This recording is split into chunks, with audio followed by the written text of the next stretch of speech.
Now, ladies, gentlemen, and all those lying within and outside of the gender binary or spectrum, as you prefer, welcome to the Maestro Marvelous Players reading of Jurassic Park. Tonight's performance should hopefully be under 2 hours and 30 minutes long. We have a wonderful cast of people coming in, most of them returning players. And before we begin tonight's show, let us begin with the overture, as written by Weird Al. I recall the time they found those fossilized mosquitoes, and before long they were cloning DNA.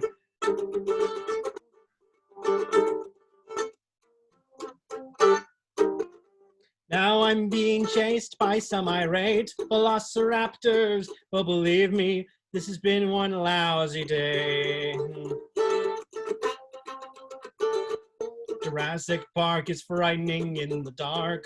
All the dinosaurs are running wild. Someone turned the fence off in the rain.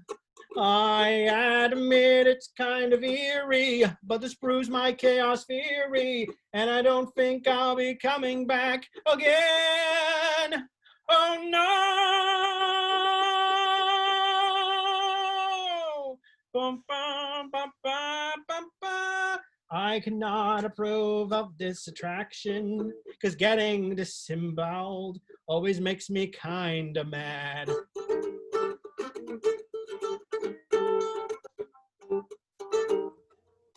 A huge Tyrannosaurus and a lawyer. Well, I suppose that proves they're really not all bad.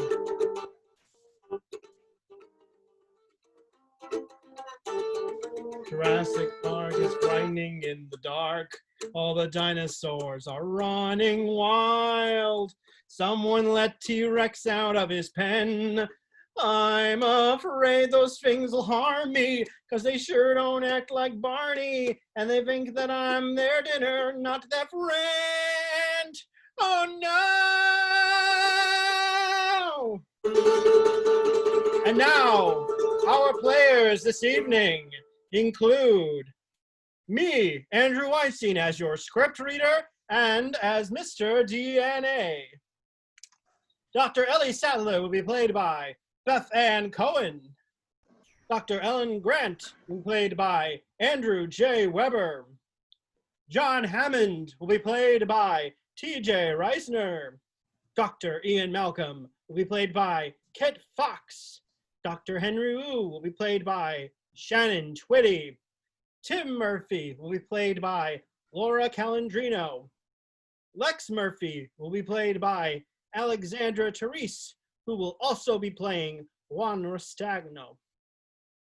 Lewis Dodgson will be played by Andrew Kinman, who is also playing Dr. Gerry Harding. Dennis Nedry will be played by Leah Anger. Robert Muldoon will be played by Claire Bochenek. Donald Gennaro will be played by Caitlin Jurewicz. Ray Arnold will be played by Carolina Montero. Featuring Peter McGill as worker at the mine and voice on the tour, plus some other special guest parts. And now, ladies and gentlemen, the finale of the song. Jurassic Park is frightening in the dark. All the dinosaurs are running wild. What a crummy weekend this has been. Well, this sure ain't no ticket. Think I'll tell them where to stick it, and I won't be coming back this way again. Oh no!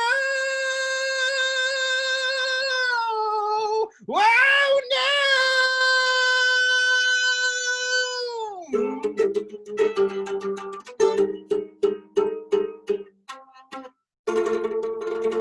And now, ladies and gentlemen, we are proud to present Jurassic Park, screenplay by David Coep, based upon the novel by Michael Crichton, and on adaptation by Michael Crichton and Malia Scotch Marmo. Draft date, December 11th, 1992.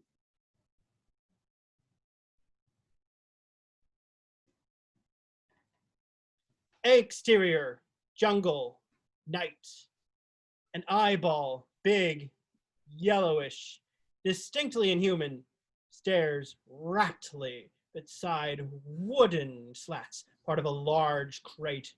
The eye darts from side to side, alert as hell. A legend tries to place us. Isla Nubar, 120 miles west of Costa Rica. But to us, it's still the middle of nowhere. It's quiet for a second.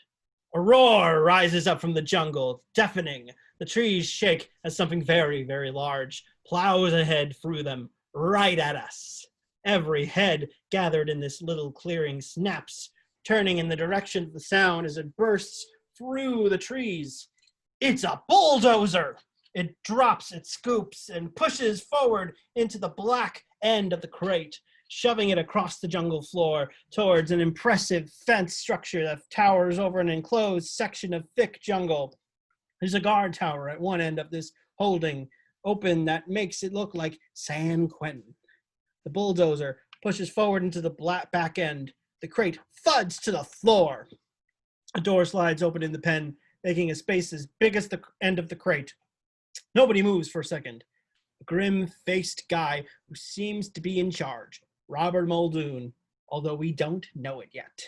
All right, now, pushers move in. Loading team move it. The movement as agitated when whatever is inside the crate, and the whole thing shivers as growls and snaps come from inside. Everyone moves back. All right, steady. Get back in there now, push. Get in there. Don't let her know you're afraid. The men go back to the crate and begin to push it into the slot. The crate thuds up against the opening. A green light on the side of the pen lights up, showing contact has been made. From inside the crate, we get glimpses of what's on the other side of those wooden slates. Jungle foliage, men with rifles, searching searchlights. The view is herky-jerky as the crate is put into position. Well, locked. Loading team, step away. Joffrey, raise the gate. A worker climbs to the top of the crate. The searchlights are trained on the door. The riflemen throw the bolts on their rifles and crack their stun guns, sending arcs of current cracking through the air. The worker gets ready to grab the gate, when all at once, roar from inside the crate, and the panel flies out at his hands and smacks into him, knocking him clear off the crate. Now everything happens at once. The worker thuds to the jungle floor. Tasers, get in there, goddammit. The crate jerks away, the mouth of the holding pen flash, an alarm buzzer sounds, and a claw slashes out from inside the crate. It sinks into the ankle of the worker, dragging him toward the dark mouth between the crate and the pen. The worker screams and paws the dirt, leaving long claw marks as he rapidly dragged toward the crate. Muldoon shouts orders. Tasers, get in there, goddammit. They fire their guns. The wood of the crate splinters. Muldoon runs in and grabs the worker, trying to pull him free. The wild arcs of currents from the stun gun flash and crack all around, but in a second, the worker is gone. Cut to exterior, mountainside, day. Mano de Dios Amber Mine, Dominican Republic. Donald Gennaro, 40, in a city man's idea of hiking clothes and a $100 haircut, approaches on a raft being pulled across the river by two men. On the hillside, Juan Rostagno, 30-ish, Costa Rican, a smart-looking guy in worker's clothes, is waiting for him.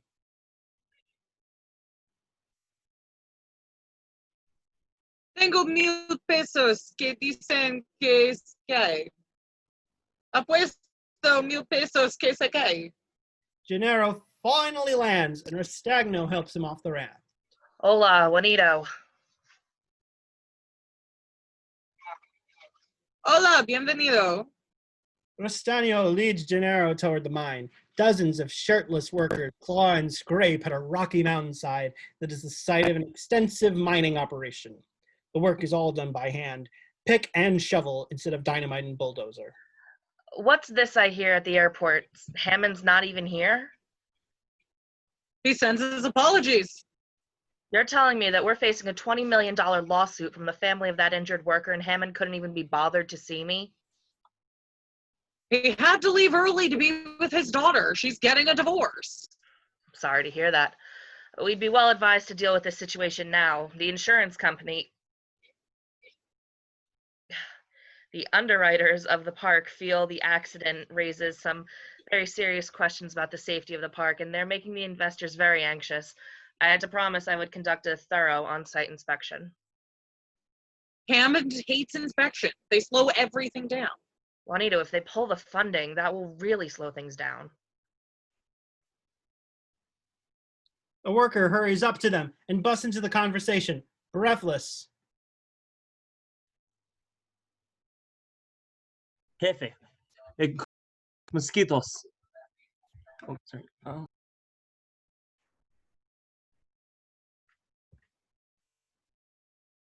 Jefe, encontramos. You're muted. Sorry. Sorry.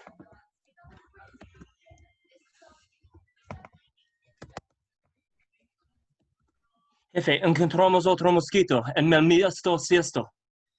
Seguro? Muéstrame.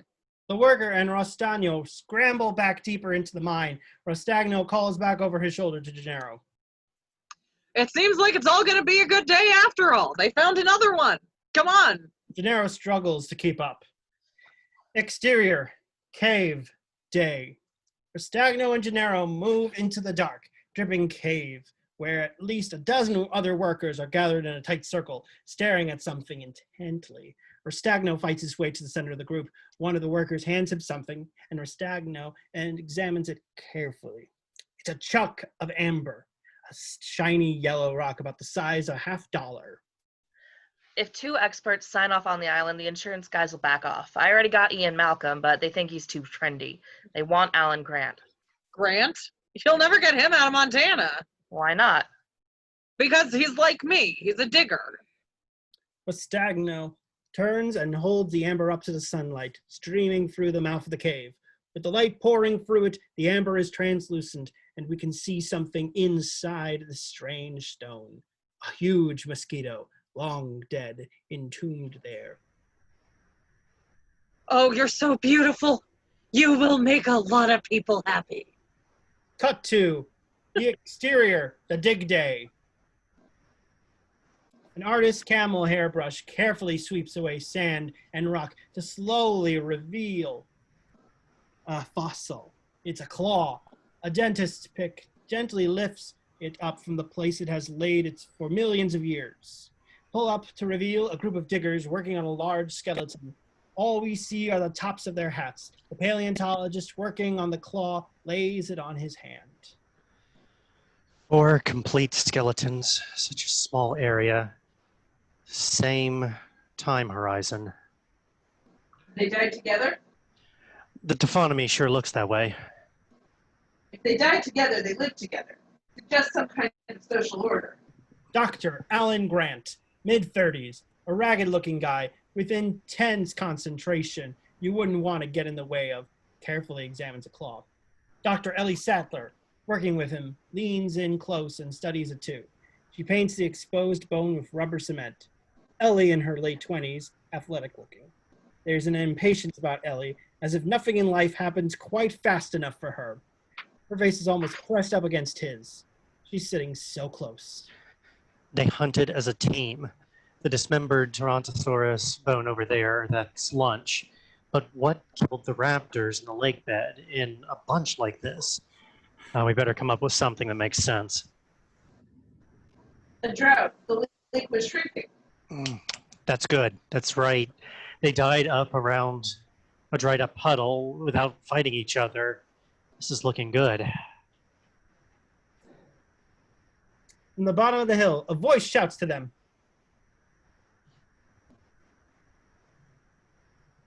Dr. Grant! Dr. Sattler! We're ready to try again! Oh, I hate computers. He shoves the claw absent-mindedly into his pocket, and he and Ellie walk toward the source of the voice. As they walk, we get our first look at the Badlands. Exposed outcroppings of crumbling limestone stretch for miles for every direction. Not a tree or a bush in sight. In the dig itself, the ground is checkered with excavations everywhere. There's a base camp of 5 or 6 teepees, a flapping mess tent, a few cards, a flatbed truck with wrapped fossils loaded on it, and a mobile home. There are a dozen volunteers of all ages at work in various places around the dig. The volunteers are from all walks of life, dinosaur buffs. 3 or 4 of them have children with them, and the kids run around like in a giant sandbox. Grant, Ellie, and a volunteer walk down the hill. Grant spots a kid kicking dirt into one of his digs. He notices and frowns. What is that kid doing? Hey, what are you doing there? Excuse me, could you just back off? This is very fragile. Are you out of your mind? Get off that and go to your parents. Did you just see what he just did? The kid stomps away, pissed off. Oh. Why do they have to bring their kids? You could hire your help, but there's 4 summers of work here, with the money for 1. And you say it's a learning experience, sort of a vacation, and you get volunteers with kids. He and Ellie arrive to where several volunteers are clustered around a computer terminal that's set up on a table in a small tent. It flaps lashed open. Ready to give it a shot, Gerry? A little girl moves a little too close to the machine. Want to watch the computer? Ellie quietly moves her out of Grant's way to a place she can see. Bumper ready? Ready. Fire! Volunteer throws a switch on a machine that looks a bit like a floor buffer. The whole thing hops up into the air as it drives a soft lead pellet into the earth with a tremendous force. There is a dull thud. The earth seems to vibrate, and all eyes turn to the computer screen. How long does this usually take? It should be immediate return. You shoot the radar into the ground, the bone bounces back. The screen suddenly comes alive, yellow contour lines tracing across it in 3 waves, detailing a dinosaur skeleton. This new program is incredible. A few more years of development, and you won't have to dig anymore. Well, where's the fun in that? It looks a little distorted, but I don't think that's the computer. Post-mortem contraction of the posterior neck ligaments. Velociraptor? Yeah, good shape too. 5, 6 feet high, guessing 9 feet long. Look at the... He points to the part of the skeleton, but when his finger touches the screen, the computer beeps at him, and the image changes. He pulls his hand back as if shocked to him. What's you do? He touched it. Dr. Grant is not machine compatible. They've got it in for me. The volunteer laughs and touches a different part of the screen, which brings the original image back. Grant continues, but doesn't get as close. Look at the half-moon shaped bone in the wrist. No wonder these guys learned to fly. The group laughs. Grant is surprised. No, seriously. Show of hands. How many of you here have read my book? Everyone stops laughing and looks away. Ellie raises her hand supportively. So does the volunteer. Grant sighs. Great. Well, maybe dinosaurs have more in common with present-day birds than reptiles. Look at the pubic bone. It's turned backwards, just like a bird. The vertebrae, full of hollows and air sacs, just like a bird. Even the word raptor means bird of prey. The kid steps forward and looks at the computer skeleton critically. That doesn't look very scary. More like a 6-foot turkey. Everyone sort of draws in their breath and steps aside, revealing the kid, standing alone. Grant turns to the kid, lowers his sunglasses, and stares at him like he just came from another planet. Grant strolls over to the kid, puts his arm around his shoulder in a friendly way. Try to imagine yourself in the Cretaceous period. Ellie rolls her eyes.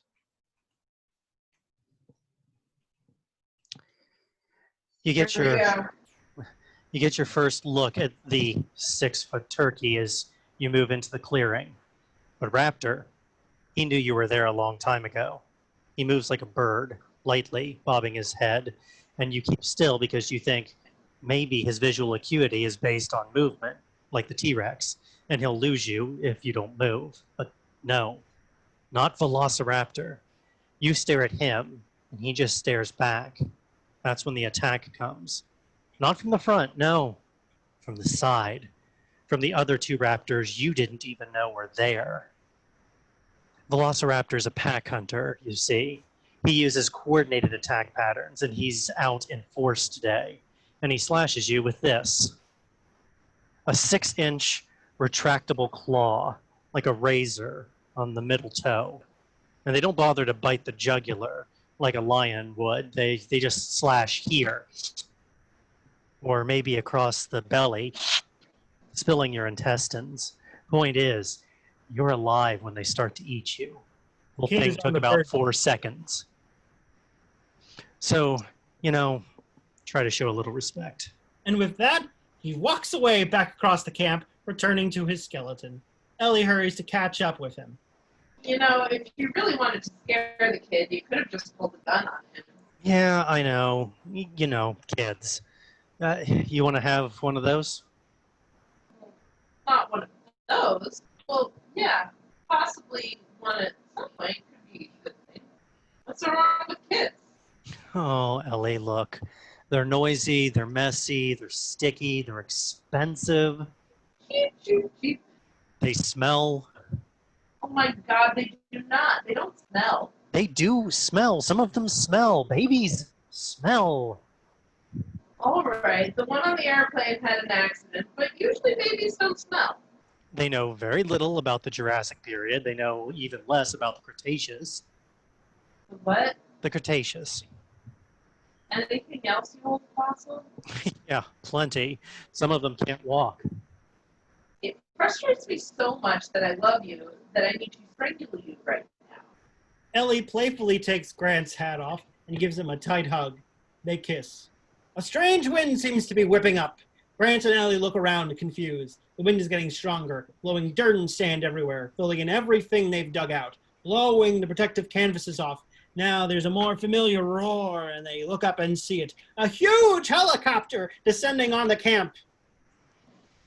Get some canvases and cover anything that's exposed. Grant's already on it, trying to desperately protect the skeleton he's excavating. He looks up at the helicopter and shouts, shaking his fist. Cut to base camp day. Down to the base camp, the helicopter has landed. The pilot is already out, waiting as Grant comes down from the mountaintop like Moses steaming. Grant gestures wildly at him to turn the chopper off. The pilot points timidly to a mobile home across the camp. Grant runs to the trailer. Exterior, trailer, day.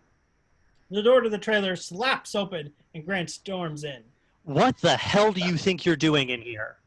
The trailer serves as the dig's office. There are several long wooden tables set up, every inch covered with bone specimens that are neatly laid out, tagged and labeled. Farther along are ceramic dishes and crocks, soaking out the bones in acid and vinegar. There's old dusty furniture at one end of the trailer and a refrigerator. A man roots around in the refrigerator, his back to us, grumbling about the contents, which are mostly beer. His hands fall across a bottle of expensive champagne in the back.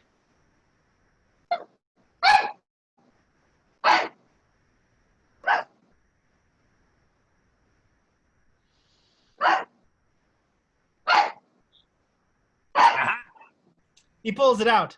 The cork pops. The man turns around. John Hammond, 70-ish, is sprightly as hell, with bright shining eyes that say, "Follow me." Grant stares incredulously at the man, holding a champagne bottle without an invitation. Hey, we were saving that. For today, I guarantee it. And who in God's name do you think you are? John Hammond, and I am delighted to finally meet you in person, Dr. Grant. Grant is struck silent. He shakes his head, staring dumbly. Mr. Hammond. Hammond looks around the trailer approvingly at the enormous amount of work the bones represent. I can see my 50,000 a year has been well spent. The door slaps open again, and Ellie comes in, just as pissed off as Grant was. Okay, who's the jerk? This is our paleobotanist, Dr. Ellie. Sattler. Dr. Sattler. Ellie, this is Mr. Hammond. In case she didn't catch it. John Hammond. Did I say jerk? I'm sorry for the dramatic entrance, but I'm in a hurry. Will you have a wee bit of drink now and then? Hammond begins to walk into the kitchen, making himself at home. Ellie follows him, tries to help. Grant settles behind the table. Come along then, don't let it get warm. Come on in, both of you, sit down. As Hammond moves, they notice he walks with a slight limp and uses a cane. For balance or style, it's hard to say which. I have samples all over the kitchen. She takes some stones out of one of the glasses. Come along, I know my way around the kitchen. Come along. Ellie goes around towards Grant. She grabs a bottle of water. They look at each other, really aback by this guy's bravado, and sight down. Hammond dries the glasses. Well now, I'll get right to the point. I like you. Both of you. I can tell instantly with people. It's a gift. I own an island off the coast of Costa Rica. I leased it from the government and spent the last 5 years setting up a kind of biological preserve down there. Really spectacular, spared no expense. Makes the one I had in Kenya look like a petting zoo. No doubt that sooner or later our attractions will drive the kids right out of their minds. And what are those? All their versions of adults. He gives her a dirty look. Not just kids, for everyone. We're going to open next year, unless the lawyers kill me first. I don't care for lawyers. You? I don't really know any. Well, I'm afraid I do. There's one, a particular pebble in my shoe. He represents my investors. He says they insist on outside opinions. What kind of opinions? Not to put too fine a point on it, your kind. Let's face it, in your particular field, you're the top minds. If I could just get you two to sign off on the park, give a wee testimonial, I could get back on schedule. Why would they care what we think? What kind of park is it? Well, it's right up your alley. Hands Look, Grant a drink. Why don't the pair of you come on down for the weekend? Love to have the opinion of a paleobotanist as well. Hands Ellie a drink. I've got a jet standing by at Chateau. He jumps up and sits on the counter. No, I'm sorry, that wouldn't be possible. We've just discovered a new skeleton, and I really just can't. I could compensate you by fully funding your dig. This would be an awfully unusual time. For a further 3 years. Grant oofs as Ellie elbows him hard in the ribs. Where's the plane? Cut to exterior cafe day. Dennis Nedry is in his late 30s. A big guy with a constant smile that could either be laughing with you or at you. You can never tell. He sits at a table in front of a Central American cafe, eating breakfast. Another legend, San Jose, Costa Rica. Nedry looks up and sees a man get out of a taxi. Louis Dodgson, 50-ish, wearing a large straw hat and looking almost too much like an American tourist. Dodgson clutches his attaché case close to him and scans the cafe furtively. Nedry laughs and shakes his head and waves to him. Dodgson! Dodgson hurries over to the table. You shouldn't use my name. Dodgson! Dodgson! We got Dodgson here. See, nobody cares. Nice hat. What are you trying to look like, a secret agent? Dodgson ignores that, sets his attaché case down next to the table, and slides it towards Nedry. $750. Nedry smiles and pulls the attaché closer to him. On delivery, 50,000 more for every viable embryo. It's only 1.5 million. If you get all 15 species off the island. Oh, I'll get them all. Remember, viable embryos. They're no use to us if they don't survive. How am I supposed to transport them? Dodgson pulls an ordinary can of shaving cream from a shoulder bag he carries and sets it on the table. The bottom screws open. It's cooled and compartmentalized inside. They can even check it if they want. Press the top. Nedry presses the top of the can and reveal shaving cream comes out. He grins, impressed. While Dodgson talks, Nedry looks around for somewhere to wipe the shaving cream and ends up dumping it on top of someone's Jell-O on a dessert tray next to him. There's enough coolant gas for 36 hours. Nedry looks at the can. What, no menthol? Mr. Nedry, the embryos have to be back here in San Jose by then. That's up to your guy on the boat. 7 o'clock tomorrow night at the East Dock. Make sure you got it right. I was wondering, how are you planning to beat the security? I got an 18-minute window. 18 minutes, and your company catches up on 10 years of research. A waiter arrives and puts the check down on the table between them. Nedry looks down at it pointedly, then up at Dodgson. Don't get cheap on me, Dodgson. Dodgson rolls his eyes and picks up the check. That was Hammond's mistake. Exterior, open sea, day.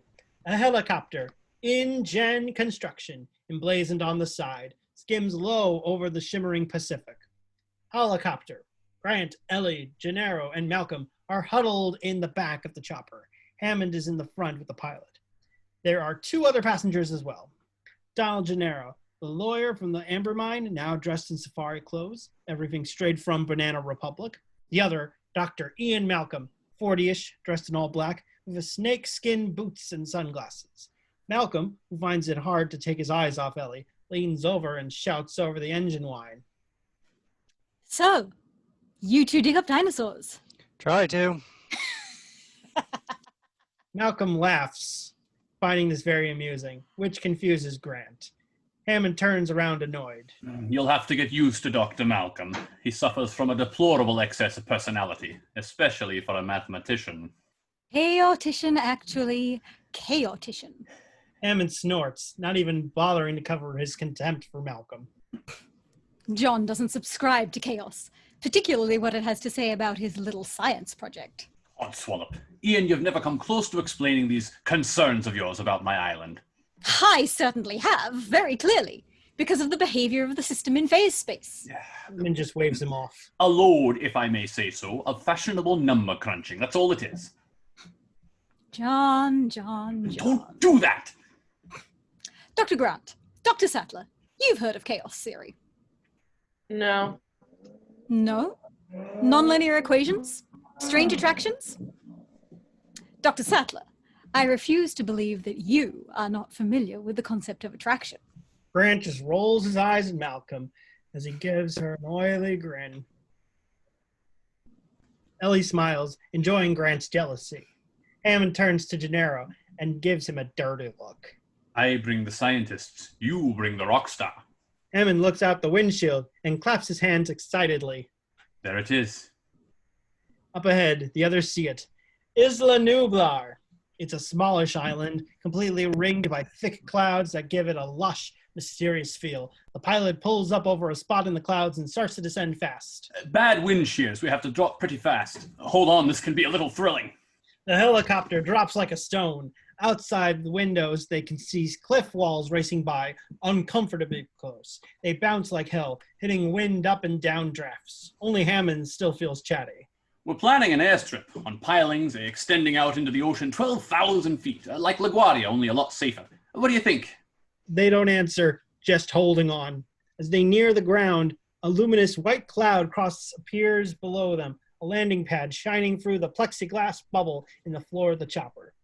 The cross grows rapidly larger as the chopper plummets, but a sudden updraft catches them, and they bounce skyward for a moment, then drop again even faster if possible, before landing with a hard bump. Helicopter landing pad. The chopper plummets and finally lands. One of the workers opens the door, and the group gets out. Hammond looks out proudly. Exterior, hilltop, day. 2 large open-top jeeps roar down the hilltop, away from the landing cross as the helicopter engines whine back to life and the rotors start to spin again. Ellie, Grant, and Malcolm hold on tight in the front jeep, Hammond and Gennaro in the rear jeep. Both cars have drivers. They pass through an enormous gate in a 30-foot-high fence, which is closed behind them by 2 park attendants. There are large electrical insulators on the fence, warning lights, strobe importantly, and clear signs. Electrified fence, 10,000 volts. In the rear jeep, Gennaro regards the fences critically. The full 50-mile of perimeter fence are in place? And the concrete moats, and the motion sensor tracking systems. Donald, dear boy, do try to relax and enjoy yourself. Let's get something straight, John. This is not a weekend excursion. This is a serious investigation of the stability of the island. Your investors, whom I represent, are deeply concerned. 48 hours from now, if they aren't convinced, I'm not convinced. And I can shut you down, John. 48 hours from now, I'll be accepting your apologies. Now get out of the way so I can see them. He shoves Gennaro aside to get a clear view of Grant, Ellie, and Malcolm. I wouldn't miss this for the world.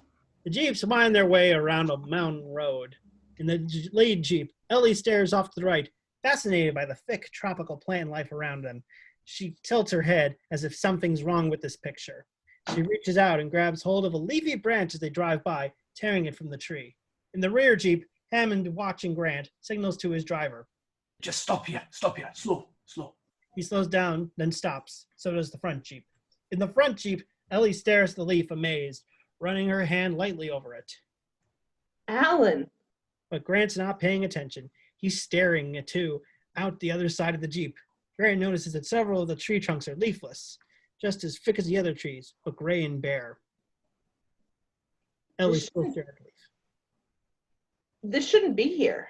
Grant twists in his seat as the Jeep stops and looks at one of the gray tree trunks. Riveted, he slowly stands up in his seat, as if to get closer. He moves to the top of the seat, practically on his tiptoes. He raises his head, looking up the length of the trunk. He looks higher and higher and higher. That's no tree trunk.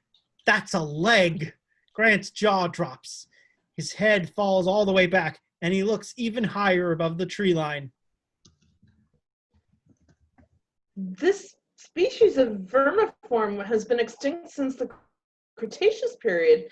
This thing... Grant, never tearing his eyes from the brachiosaur, reaches over and grabs Ellie's head, turning it to face the animal.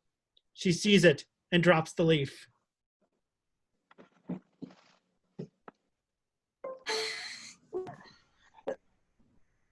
Oh my God. Grant lets out a long, sharp, a combination laugh and shout of joy. He gets out of the Jeep and Ellie follows. Grant points to the thing and manages to put together those first words since its appearance. That's a dinosaur. A dinosaur, chewing the branches. Technically, it's a brachiosaur of the sauropod family, but we've always called it brontosaurus.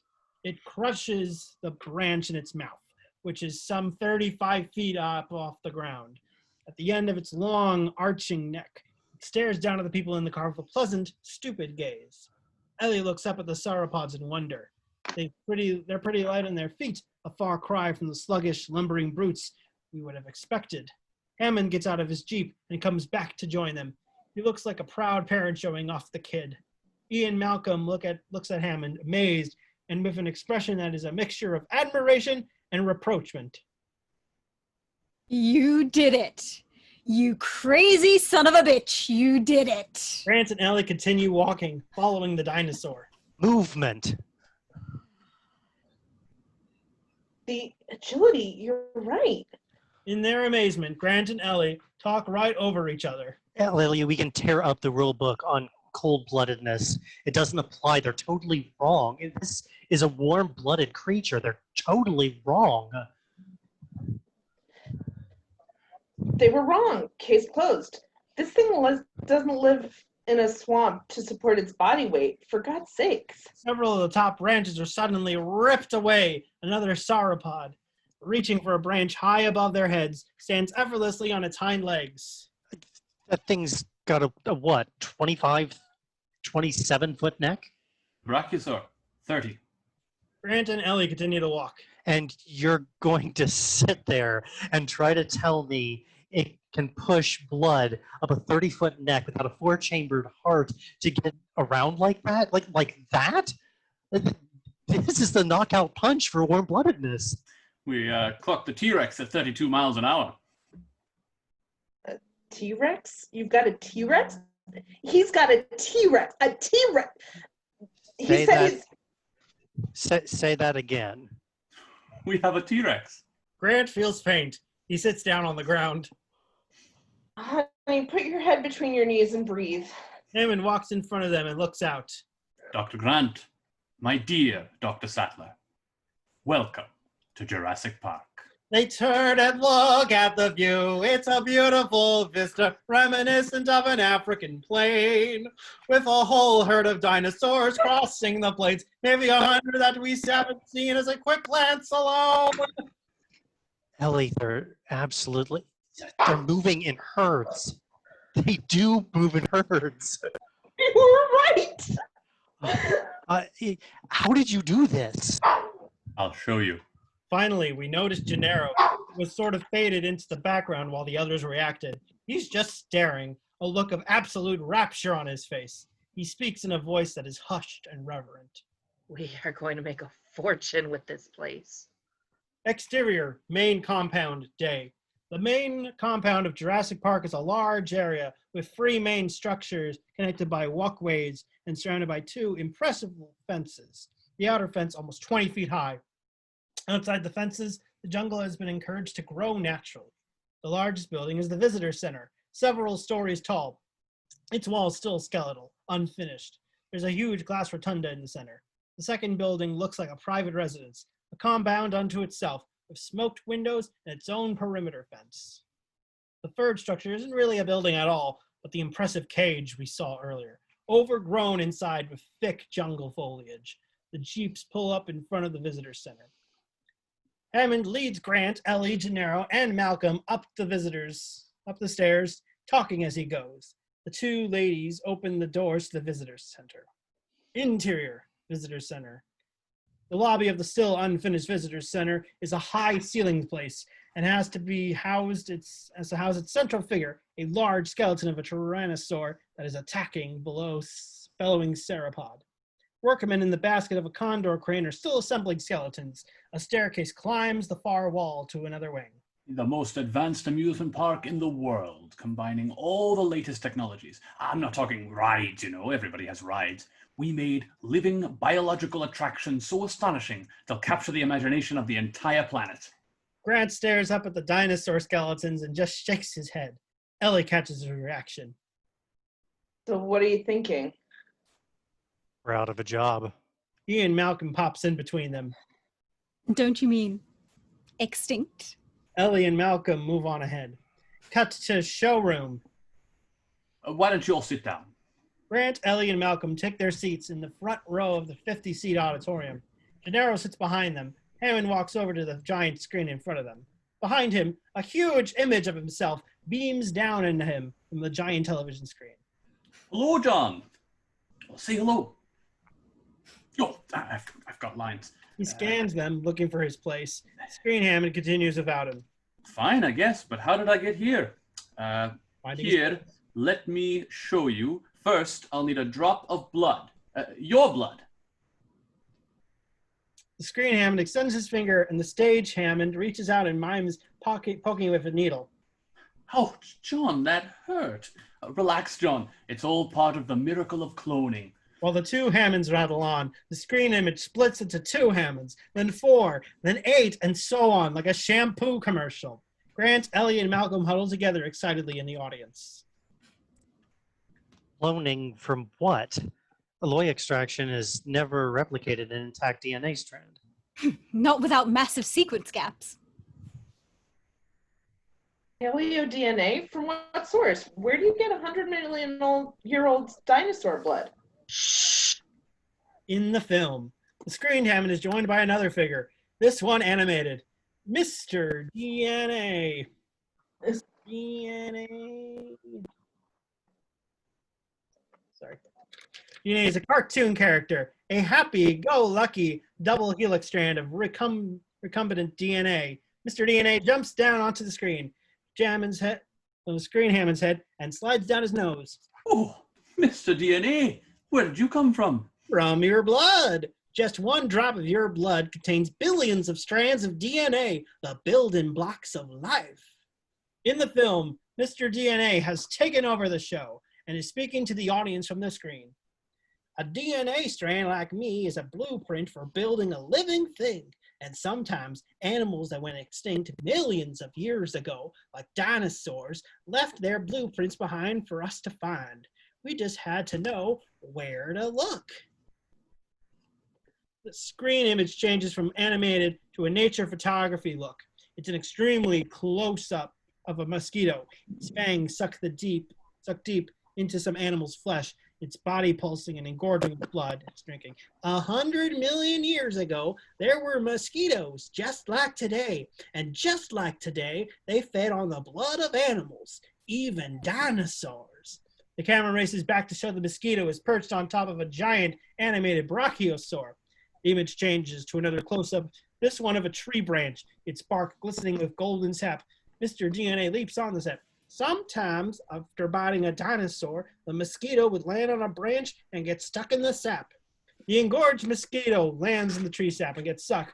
So is Mr. DNA. He tugs his legs, and they stay stuck. Whoa! Now the tree sap flows over them, covering up Mr. DNA and the mosquito completely. Mr. DNA shouts from inside the tree sap. After a long time, the tree sap would get hard and become fossilized, just like a dinosaur bone, preserving the mosquito inside. A science laboratory. The place buzzes with activity. Everywhere there are piles of amber tagged with labels, not labeled with scientists in white coats examining under microscopes. One scientist moves a complicated drill apparatus next to the chunk of amber with a fossilized mosquito inside and bores into the side of it. Mr. DNA escapes through the drill hole as the scientist moves the amber onto a microscope and peers into the eyepiece. The fossilized tree sap, which we call amber, waited millions of years with the mosquito inside until Jurassic Park scientists came along. Through the microscope, we see the greatly enlarged image of a mosquito through the lens. Using sophisticated techniques, they extracted the preserved blood from the mosquito and a long needle is inserted through the amber into the forest of the mosquito and makes an extraction. Bingo! Dino DNA! Mr. DNA jumps down in front of the DNA data as it races by at headache speed. He holds his head up, dizzy. A full DNA strand contains 3 billion genetic codes. If we looked at screens like these once a second for 8 hours a day, it'd take 2 years to look at the entire strand. That's that long. And since it's so old, it's full of holes. That's where our geneticists take over. Interior, genetics lab, day. Scientists toil in a lab with 2 huge white towers at either side. Thinking machines, supercomputers, and gene sequencers break down the strand in minutes. One scientist in the back has his arms encased in 2 long rubber tubes. He's strapped into a bizarre apparatus, staring into a complex headpiece and moving his arms gently like Tai Chi movements. And virtual reality displays show our geneticists the gaps in the DNA sequence. But since most animal DNA is 90% identical, we use the complete DNA of a frog. On the VR display, we see an actual DNA strand, except it has a big hole in the center where the vital information is missing. Mr. DNA bounds into the frame, carrying a bunch of letters in one hand. He puts it in the gap and turns back against it, grunting as he shoves it into place to fill in the holes and complete the code. He brushes his hands off, satisfied.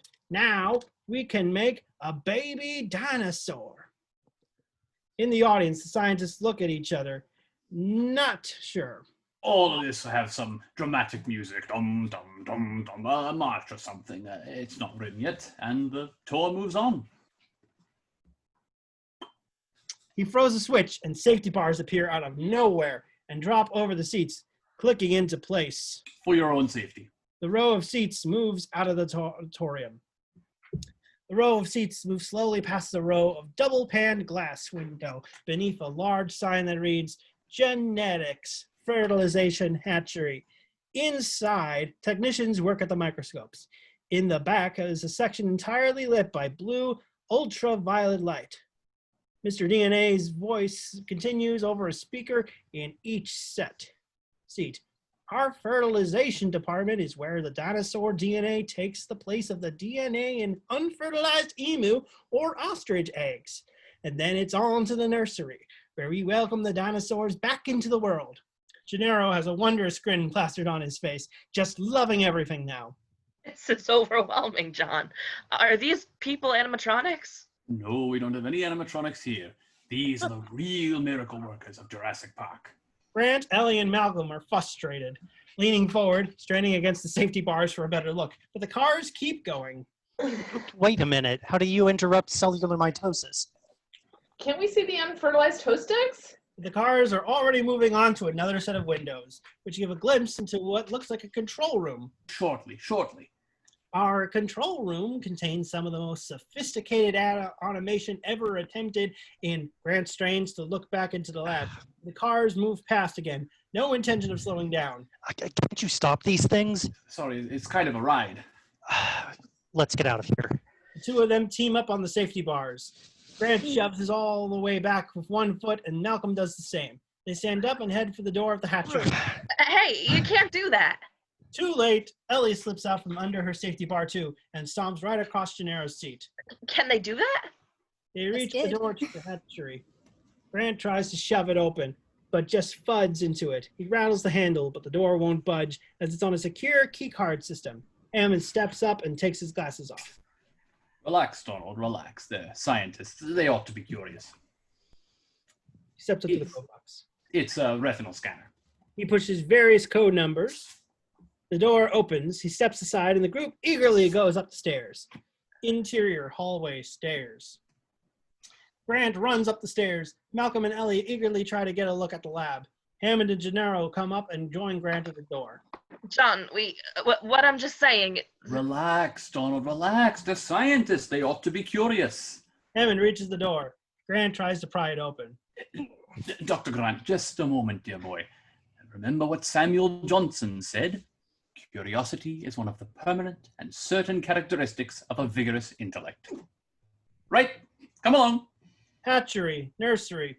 The hatchery is a vast open room, bathed in infrared light. Long tables run the length of the place, all covered with eggs, their pale outlines obscured by hissing low mist that's all through the room. Come on in. Hammond takes off his hat and hands it to one of the technicians. Henry Wu, late 20s, Asian American, wearing a white lab coat, works at a nearby table, making notes. Good day, Henry. Good day, sir. Grant goes to a round open with various eggs under a strong light. One of the eggs makes strong movements. A robotic arm steadies the shell. My God, look. Hammond, Ellie, and Malcolm join him, as does Henry Wu. Ah, perfect timing. I'd hoped they hatched before I had to get on the boat.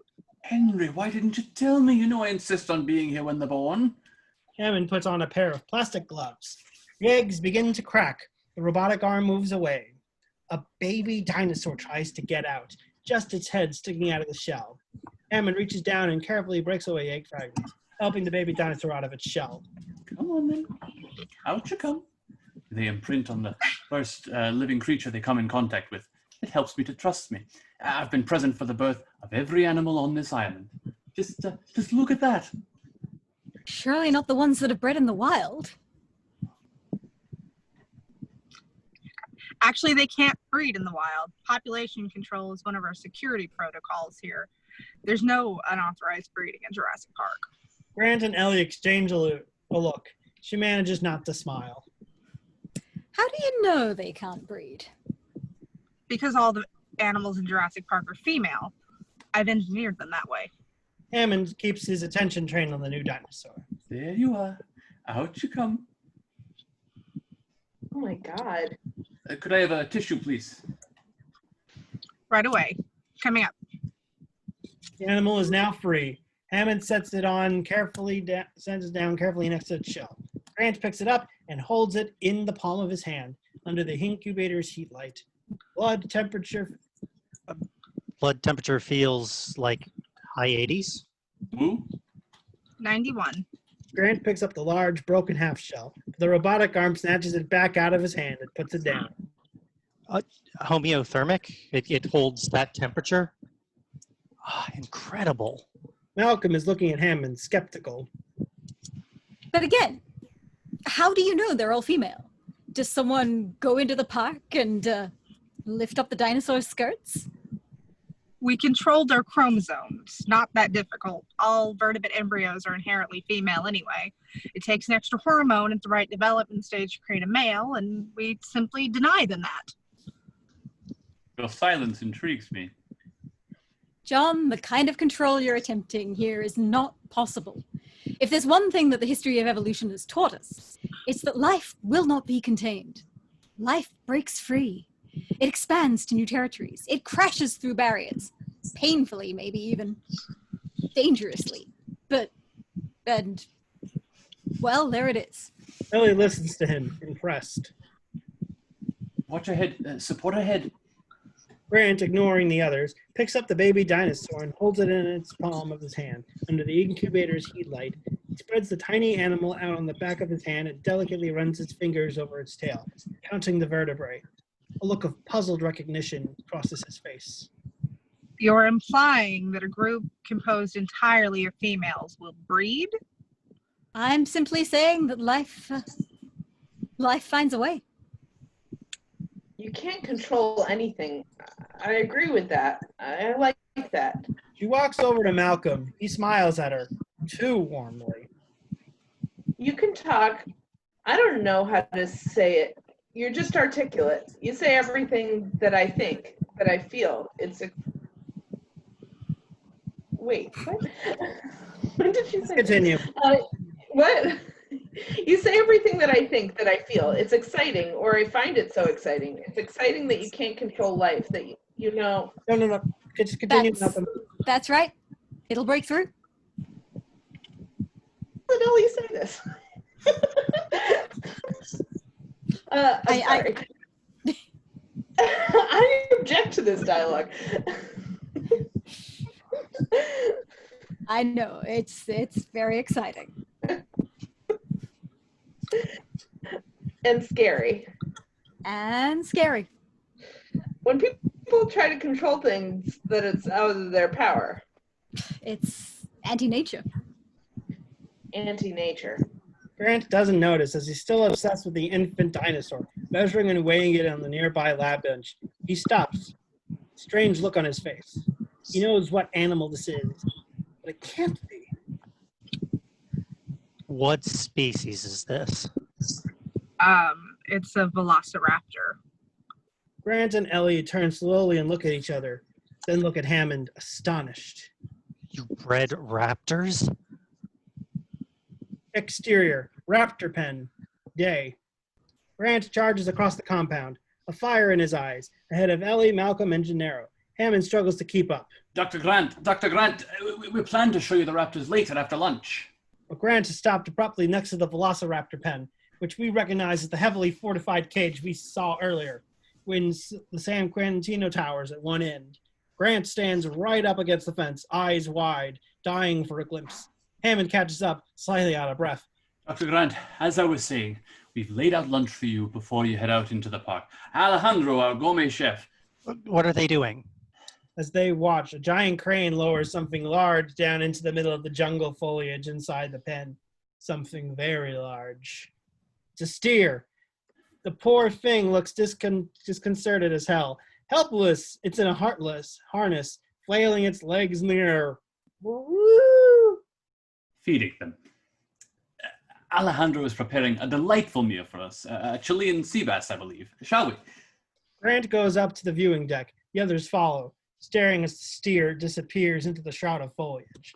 The line from the crane hangs for a moment. The jungle seems to grow very quiet. They all stare at the motionless crane line.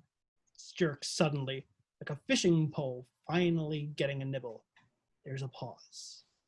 And then a frenzy! The line jerks every which way. The jungle plants sway and snap from some frantic activity within. There is a cacophony of growling and snapping and wet crunches that mean the steer is literally being torn to pieces, and it almost makes it worse that we can't see anything that's going on. And then it's quiet again. The line jerks a few times, then stops. Slowly, the sound of jungle starts again. Fascinating animals. Fascinating. Oh my God. Give time, they'll draw out the T-Rex. Guarantee it. I want to see them. Can we get closer? Ellie puts a hand on his arm, like calming an overexcited child. Alan, these aren't bones anymore. We're still perfecting a viewing system. The raptors seem to be a bit resistant to integration into a park setting. A voice comes from behind them. They should all be destroyed. They turn and look at the man who spoke. Robert Muldoon, the grim-faced man who was present at the accident in the beginning, is 40-ish, British. He joins them and takes his hat off. Muldoon talks. You listen. Robert Muldoon, my game warden from Kenya. A bit of an alarmist, I'm afraid, but he's dealt with the raptors more than anyone. Alan Grant, tell me, what kind of metabolism do they have? What's their growth rate? They're lethal at 8 months, and I do lethal. I've hunted most things that can hunt you, but the way these things move, Fast for a biped? cheetah speed, 50, 60 miles per hour if they ever got out in the open, and they're astonishing jumpers. Yes, which is why we take extreme precautions. The viewing area below us will have 8-inch tempered glass set in reinforced steel frames to... Do they show intelligence with the brain cavity like theirs? We assumed that... They show extreme intelligence, even problem solving, especially the big one. We bred 8 originally, but when she came in, she took over the pride and killed all but 2 of the others. That one, when she looks at you, you can see she's thinking, working things out. She's the reason we have to feed them like this. She had them all attacking the fences when the feeders came. The fences are electrified, right? That's right. But they never attack the same place twice. They're testing the fences for weaknesses, systemically. They remembered. Behind them, the crane whirs back to life, raising the cable back out of the raptor pen. The guests turn and stare as the end portion of the cable becomes visible. The steer has been dragged completely away, leaving only the tattered, bloody harness. Hammond claps his hands together excitedly. Who's hungry? After you, my dear. Interior, visitor center presentation room. Hammond, Grant, Ellie, Malcolm, and Gennaro eat lunch at a long table in the visitor center restaurant. There's a large buffet table and 2 waiters to serve them. The room is darkened, and Hammond is showing slides of various scenes all around them. Hammond's own recorded voice describes current and future features of the park, while the slides flash artist renderings of them all. The real Hammond turns and speaks over the narration. None of these attractions have been finished yet. The park will open with the basic tour you're about to take, and then other rides will come online after 6 or 12 months. Absolutely spectacular design, spared no expense. 4 slides click past a series of graphs dealing with profits, attendance, and other fiscal projections. Donald Gennaro, who has become increasingly friendly with Hammond, even giddy, grins from ear to ear. And we can charge anything we want. $2,000 a day, $10,000 a day. People will pay it. And then there's the merchandising. Donald, this park was not built to cater only to the super rich. Everyone in the world has got a right to enjoy these animals. Sure, they will. They will. We'll have a coupon day or something. Grant looks down at the plate he's eating from. It's in the shape of the island itself. He looks at his drinking cup. It's got a T-Rex on it and a splashy Jurassic Park logo. There's a stack of folded amusement park style maps on the table in front of Grant. He picks one up. Boldly across the top it says, "Fly United to Jurassic Park." From combined revenue streams for all 3 parks should reach $8 to $9 billion a year. That's conservative, of course. There's no reason to speculate wildly. I've never been a rich man. I hear it's nice. Is it nice? He and Malcolm, who has been watching the screens with outright contempt, snorts as if he's finally had enough.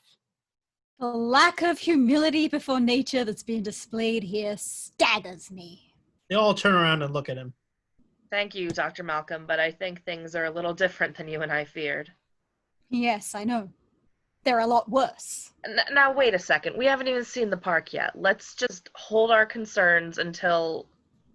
All right, Donald.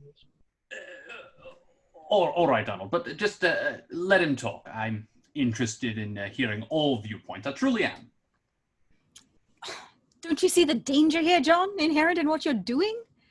Genetic power is the most awesome force ever seen on this planet.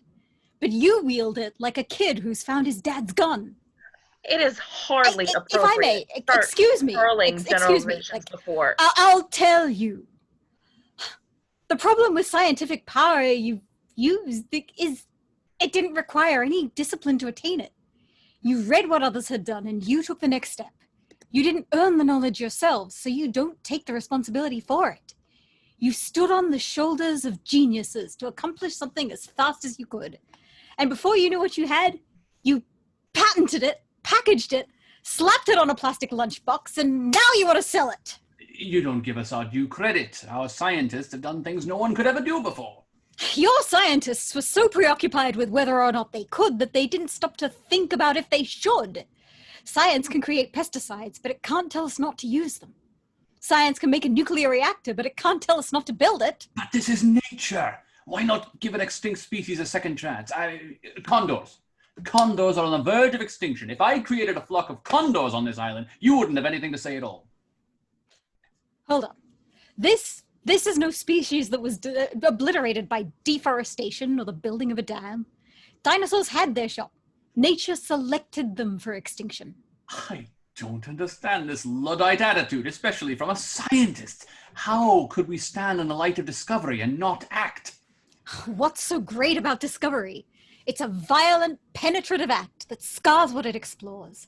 What you call discovery, I call the rape of the natural world. Please, let's hear something from the others. Dr. Grant, I am sorry. Dr. Sattler? The question is, how much can you know about an extinct ecosystem? And therefore, how could you assume that you can control it? You have plants right here in this building, for example, that are poisonous. You picked them because they look pretty, but these are aggressive living things that have no idea what century they're living in and will defend themselves. Violently, if necessary. Exasperated, Hammond turns to Grant, who looks shell-shocked. Dr. Grant, if there's one person who can appreciate what I'm trying to do. Grant speaks quietly, really thrown by all of this. I feel elated and frightened, and the world just changed so radically. We're all running to catch up. I don't want to jump to any conclusions, but look. Dinosaurs and man, two species separated by 65 million years of evolution, have just been suddenly thrown back into the mix together. How can we have the faintest idea of what to expect? I don't believe it. I expected you to come down here and defend me from these characters, and the only one I've got on my side is the blood-sucking lawyer. Thank you. One of the waiters whispers to Hammond. Ah, they're here. Who? Interior, visitor center lobby. Hammond, Grant, Ellie, Malcolm, and Gennaro walk out of the restaurant and into the lobby of the visitor center. They head down the stairs and past the skeletons of the dinosaurs again. You four are going to have a little company out in the park. Spend a little time with our target audience. Maybe they'll help you get the spirit of the place. What do you mean by target audience? Hammond turns around toward the door of the center and throws his arms out expansively. Kids! Two kids standing in the doorway to the center break into a broad smiles. Tim, the boy, is about 9 years old. Alex, his sister, looks around 12. Grandpa! We miss you! Thanks for the presents. We love the presents. Oh, you must be careful with me. Did you like the helicopter? It was great. It drops. We were dropping. Exterior, Visitors Center, day. Two modified Ford Explorers leap up out of an underground garage beneath the visitor center. They move quietly with a faint electronic hum and straddle a partially buried metal rail in the middle of the road. They pull to a stop where the group is gathered. Ellie is off to the sides with Alexis, introducing herself warmly. Hammond is with Malcolm, Grant, and Gennaro.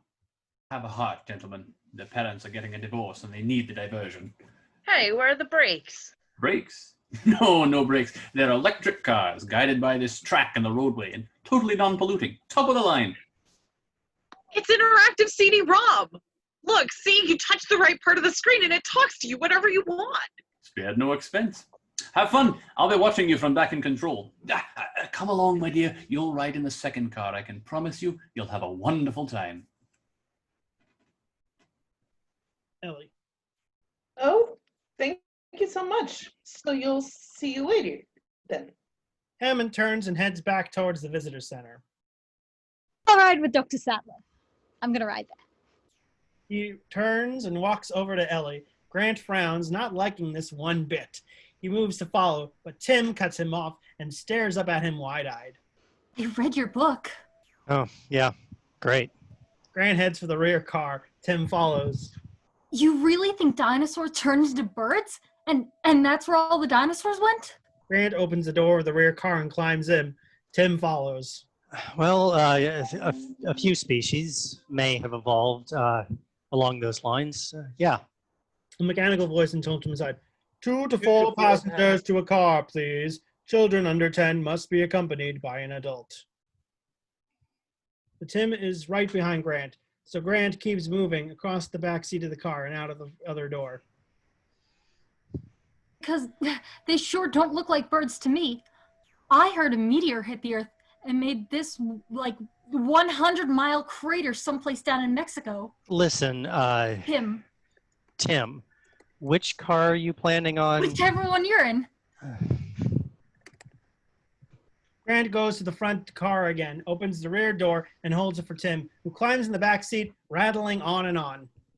And then I heard this thing in Omni about the meteor making all this heat, that a bunch of diamond dust and changed the weather, and they died because of the weather. And then my teacher told me about this other guy, a book by a guy named Baker. Yeah, and he said that the dinosaurs died of a bunch of diseases. Slam!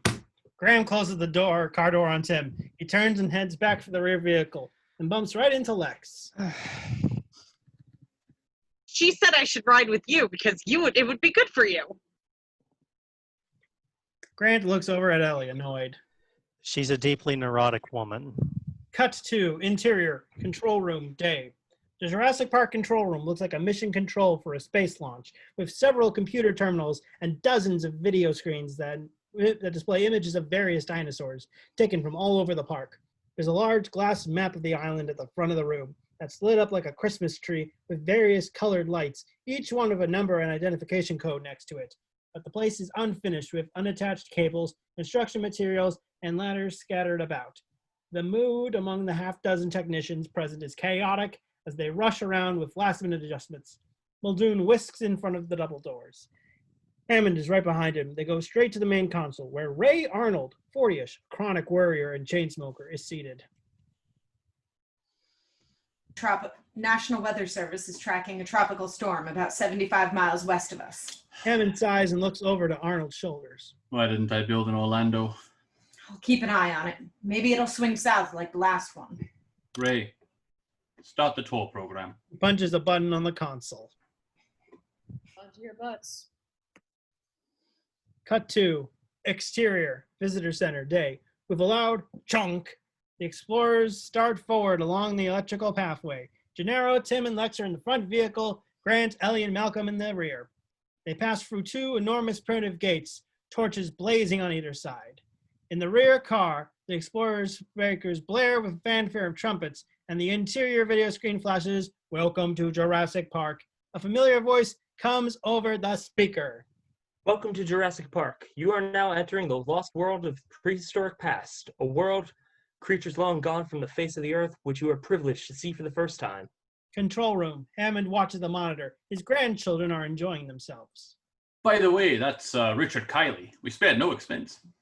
In the park, the fences are retaining walls are covered with greenery and growth to heighten the illusion of moving through a jungle. In the front car. The accident took place in a restricted area. It would not have been available to public access, so how can the safety of the public be called into question? Cars come to the top of a low rise, where a break in the foliage gives them a view down a sloping field that is broken by a river. The tour voice continues. To the right, you will see a herd of the first dinosaurs on our tour, called Dilophosaurus. In the front car, Tim and Lex practically slam up against the windows to get a look. The safety, that's the problem I had to answer. See. What are we looking for? Dilophosaurus. In the rear car, Grant looks at his map. Ellie, hearing the voices, reacts. Oh, shit. Dilophosaurus? Grant, Malcolm, and Ellie are pressing against the windows. Down near the riverbank, there are a lot of beautiful plants, but no sign of a herd of anything. The tour voice continues anyway. One of the earliest carnivores, we now know Dilophosaurus is actually poisonous, spitting its venom at its prey, causing blindness and eventually paralysis, allowing the carnivore to eat at its leisure. This makes Dilophosaurus a beautiful but deadly addition to Jurassic Park. Corny, scary music plays over the speaker. Da da da! In the front car. There's nothing there. In the rear car. Alan, where? Grant and the others sit back, disappointed. Damn. On the road, the cars move on. As they roll past, we notice the headlights are on, even in the daytime. Cut to in control room, day. Ray Arnold watches his computer screen and the video monitors at the same time, keeping an eye on the cars as they move through the park. Hammond hovers over his shoulder. If the headlights are on and don't respond, they shouldn't be running off the car batteries. He signs and reaches for a clipboard hanging next to his chair and jots it down. Item 151 on today's glitch list. We've got all the problems of a major theme park and a major zoo, and the computer's not even on its feet yet. Hammond shakes his head and turns to the technician to his right, who still has his back to them, watching a Costa Rican game show on one of his monitors and drinking a Jolt Cola. Dennis, our lives are in your hands and you have butterfingers? The technician turns around his chair, extends his arms in a Christ-like pose. As we get a good look at him, we get the sinking feeling that we've seen him somewhere before. And we have. Dennis Nedry is the man who accepted a suitcase full of cash in San Jose. I am totally unappreciated in my time. We can run the whole park from this room with minimal staff for up to 3 days. You think that kind of automation is easy or cheap? You know anybody who can network 8 connection machines and debug 2 million lines of code for what I bid for this job? Because I'd sure as hell like to see them try. I'm sorry about your financial problems. I really am, but they are your problems. You're right, John. You're absolutely right. Everything's my problem. I will not get drawn into another financial conversation with you, Dennis. I really will not. I don't think there's been any debate. There's no debate. My mistakes. I don't blame people for their mistakes, but I do ask that they pay for them. Thanks, Dad. Dennis, the headlights. I'll debug the tour program when they get back, okay? It'll eat a lot of computer cycles. Parts of the system may go down for a while. Don't blame me. If I'm playing, losing memory. Muldoon, who has been hovering near the video monitors as always, turns around them annoyed. Quiet, all of you. They're coming near the Tyrannosaur paddock. Cut to Tyrannosaurus paddock, day. The two explorers drive along a high ridge and stop at the edge of the large, open plain that is separated from the road by a 15-foot fence, clearly marked Danger!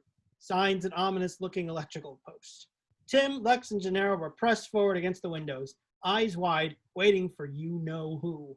In the rear car, the voice of the radio drones on, but Grant, Ellie, and Malcolm aren't even listening anymore, dying of anticipation. The mighty Tyrannosaurus rex arose late in the dinosaur history. Dinosaurs ruled the earth for 150 million years, but it wasn't until the last... Will you turn that thing off? Ellie flips a switch and they wait in silence, except for Malcolm, who looks at the ceiling, thinking aloud. God creates dinosaurs. God destroys dinosaurs. God creates man. Man destroys God. Man creates dinosaurs.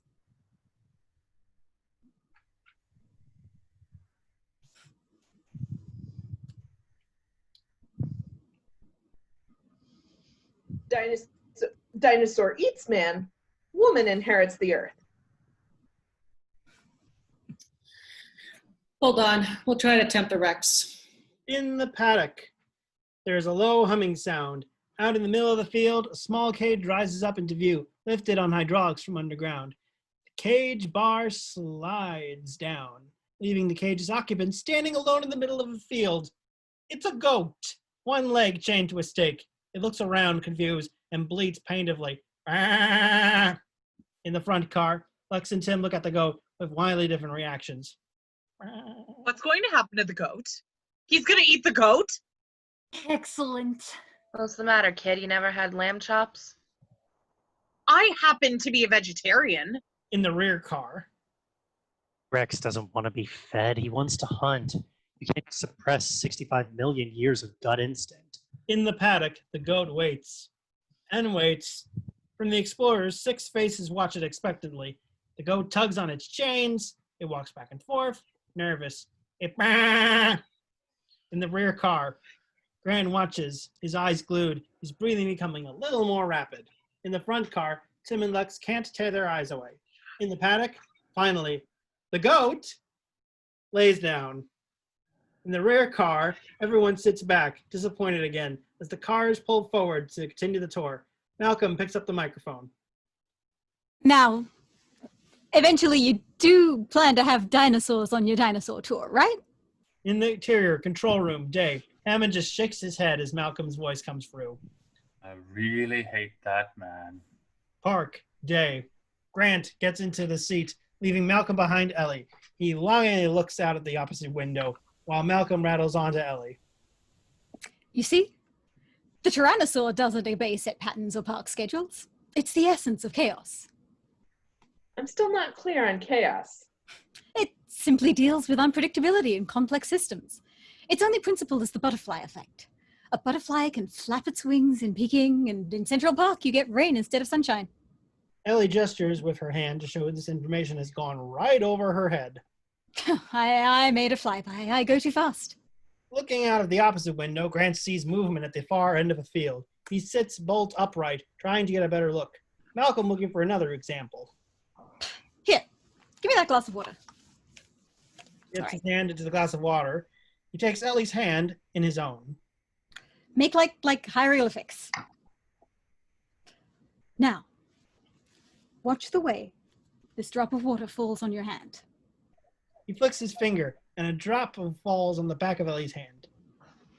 You ready? Now, freeze that hand. I'm going to do the exact same thing from the exact same place. Which way's the drop going to roll? Thumb, other side. Thumb. The same way. And it changed. Because then here is the principle of tiny variations. Orientations on the hairs. Alan, listen to this. Hairs on your hand, the amount of blood distending in your vessels, imperfections in the skin. Imperfections. Microscopic. They never repeat, and they vastly affect the outcome. That's what? Unpredictability. And even if we haven't seen it yet, I'm quite sure this is going on in this park right now. There's definitely something out in that field, and Grant has to see it. He jerks on the door handle and opens his door a few inches. He looks outside towards freedom, then looks around to see if anybody's watching him. Malcolm lowers his voice, becoming more seductive now. And life's a lot like that, don't you, isn't it? You meet someone by chance you think you'll never meet again, and the course of your whole future changes. It's dynamic. It's exciting, I think. Grant throws the door open and bolts out of the moving car. There. See, I'm right again. Alan? No one could have predicted that Dr. Grant would suddenly jump out of a moving vehicle. Alan! She jumps out too and follows him into the field. There's another example. In the front car. Tim? Hey, I want to go with them. In the rear car. See? Here I am now. By myself. Talking to myself. That's chaos theory. What the hell am I doing here? I'm the only one who knows what's going on, but the only one who has any idea. Interior, control room, day. Hammond, Muldoon, and Arnold stare at the video monitor incredulously as everyone now pours out of the cars, and then follows Grant down the hill. Cars roll on slowly, empty, their doors hanging open. Mr. Hammond? Stop the program! Stop the program! There you are. How many times did I tell you we needed locking mechanisms on the vehicle doors? Across the room, Dennis Nedry sneaks a peek at the video monitor. It shows an image of the steel door plainly marked embryonic cold storage, restricted. He looks to another monitor, which is labeled East Stock. The monitor shows a supply ship moored to the dock. Its cargo is being uploaded, and a large group of workers is filing aboard. Nedry has something on the counter where no one can see it. It's a can of shaving cream. Exterior, park. Grant, Ellie, Gennaro, and the kids are out in the open field, heading towards a small strand of trees. For the first time, we notice the sky is darkened rather early in the day. Tim dogs Grant's footsteps, so excited he can hardly keep his feet on the ground. So, like I was saying, there's this other book by a guy named Baker, and he says the dinosaurs died of a bunch of diseases, and he definitely didn't say that they turned into birds. Gennaro is scared as hell, following the others, but his head darting left and right. Alan, where are we going? You see something? Anybody else think we shouldn't be out here? And his book was a lot fatter than yours. Really? Yours was fully illustrated, honey. Anybody at all, feel free to speak up. Lex stumbles, and Grant takes her hand to stop her from falling. She looks up at him and smiles. Grant smiles back and tries to recover his hand, but Lex holds tight. He's massively uncomfortable. Ellie notices. Suddenly, they all stop in their tracks. A huge smile spreads across the faces of both Tim and Grant. Grant walks forward. Tim follows. Timmy, come back here, blanket head. Fearless, Tim walks forward behind Grant. Hi, everybody. Don't be scared. Tim reaches the clearing and sees a triceratops, a big one, lying on its side, blocking the light at the end of the path. It has an enormous curved shell that flanks its head, 2 big horns over its eyes, and a third on the top of its nose. It doesn't move, just breathes, loudly and raspy, blowing up a little cloud of dust with every exhalation. Grant stands next to Harding, almost in a daze. Beautiful. Is it okay? Can I touch it? Sure. Grant walks next to the animal and strokes its head. Ellie moves forward to the animal. Oh, Ellie, it's so beautiful. That's the most beautiful thing I've ever seen. It's my favorite. They both kneel, checking the animal. He furrows his bow, noticing something, all professional curiosity now. The animal's tongue, dark purple, droops limply from its mouth. Ellie, take a look at this. Yeah, baby girl, it's okay. She scratches the tongue with her fingernail. A clear liquid leaks from the broken blisters. That's interesting. Grant, fascinated, wanders all the way around to the back of the animal. Harding joins Ellie and hands her his penlight. What are the symptoms? Imbalance, disorientation, labored breathing. Seems to happen about every 6 weeks or so. 6 weeks. She takes the penlight from the veterinarian and shines it in the animal's eyes. Are there pupillary effects from the tranquilizer? Yes, mitotic. Pupils should be constricted. These are dilated. Take a look. They are? Checks it out. I'll be damned. That's pharmacological from local plant life. She turns and studies the surrounding landscape. Her mind's really at work, puzzling over each piece of foliage. Ellie. Is this West Indian lilac? Yes. We know they're toxic, but the animals don't eat them. Are you sure? Pretty sure. There's only one way to be positive. I need to see some droppings. I have to see the dinosaurs' droppings. You won't be able to miss them. Malcolm walks up to Ellie. Dino droppings. Yep. She walks away. Malcolm looks on. Interior, control room, day. Hammond and Arnold are watching the video monitors, displeased about something. Arnold is looking at one that gives them the view from the beach, looking out at the ocean. The clouds beyond are almost black with a tropical storm. That storm center hasn't dissipated or changed course. We're going to have to cut the tour short, I'm afraid. Pick it up again tomorrow where we left off. I'm sure we have to. Not worth taking the chance, John. Sustained winds, 45 knots. Tell them when they get back to the cars. Thanks, Steve. Ladies and gentlemen, last shuttle to the dock leaves in approximately 5 minutes. Drop what you are doing and leave now. Damn! Across the room, Nedry stares at his video monitor, watching the boat. He's on the phone with the mate, whose images he can see on the monitor. The seas around the dock are much rougher now. We're not well berthed here without a storm barrier. We may have to leave as soon as the last of the workers are aboard. No. You stick to the plan. You wait till they're back from the tour. Exterior, field. As the weather grows darker, Ellie, Grant, Harding, and Malcolm are grouped around in an enormous spore of Triceratops excreta that stands at least waist high and is covered with buzzing flies. That is one big pile of shit. Ellie has plastic gloves on to reach up to her elbows and is just withdrawing her hand from the middle of the dung. You're right. There's no trace of lilac berries. That's so weird, though. She shows all the classic signs of miliotoxicity. Every 6 weeks. She turns and walks out into the open field a few paces thinking. Malcolm watches her and looks back at the dung. She's tenacious. You have no idea. You will remember to wash your hands before you eat anything. Interior, control room, day. Dennis Nedry is busily and surreptitiously typing a series of commands into his console.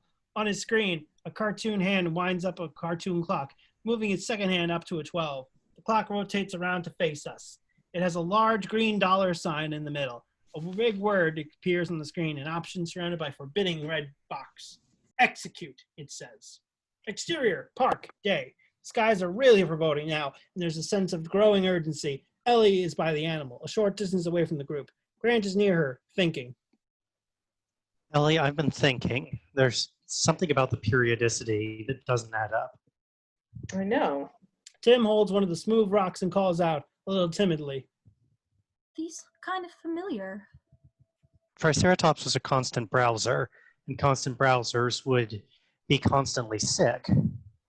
Constantly sick. Not just every 6 weeks. Yeah, I know. I've seen pictures of these. Grant turns and looks at him, a little annoyed. In your fully illustrated book? Grant just rolls his eyes, but Ellie comes over and checks out the stones.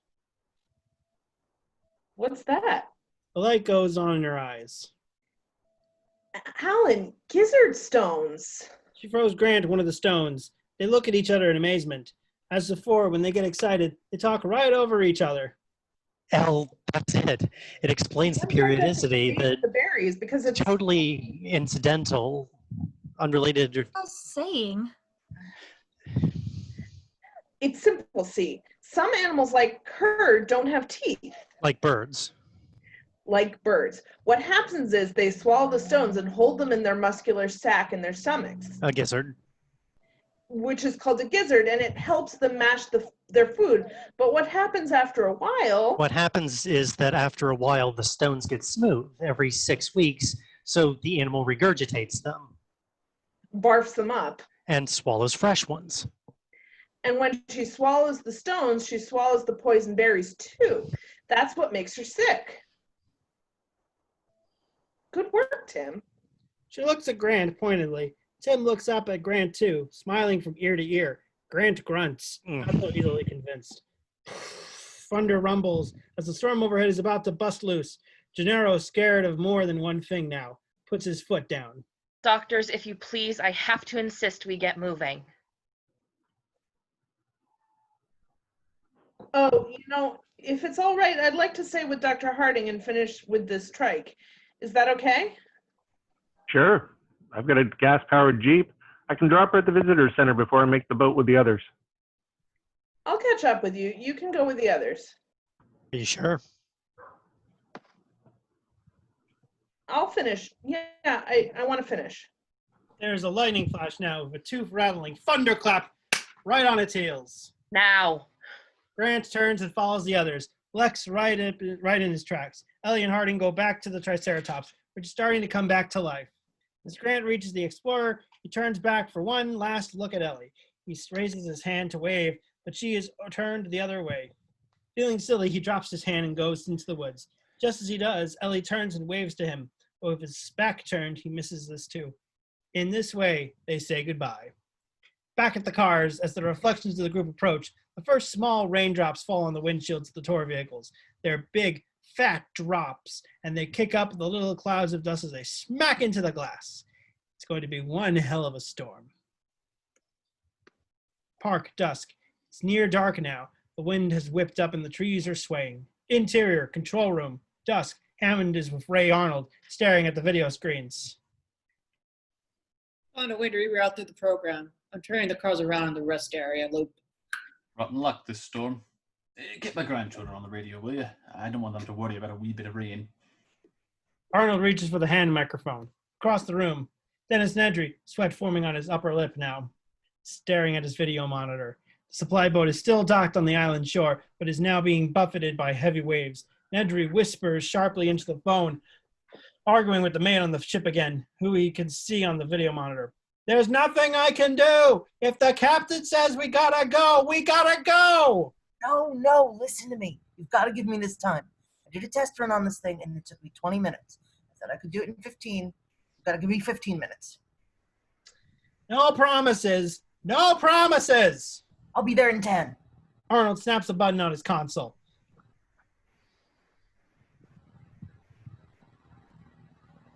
Visitor vehicles are on their way back to the garage. So much for our first tour. 2 no-shows and 1 sick triceratops.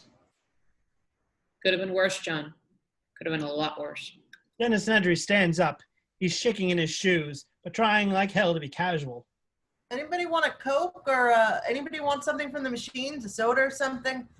I thought I'd get something sweet. Hammond and Arnold shake their heads. Nedry starts to leave, then turns back with an afterthought that is so rehearsed it's almost obvious. Oh, I finished debugging the phones, but the system's compiling for 18 minutes or 20, so some minor systems may go on and off for a while. There's nothing to worry about. Simple thing. Okay. That's enough. Ah!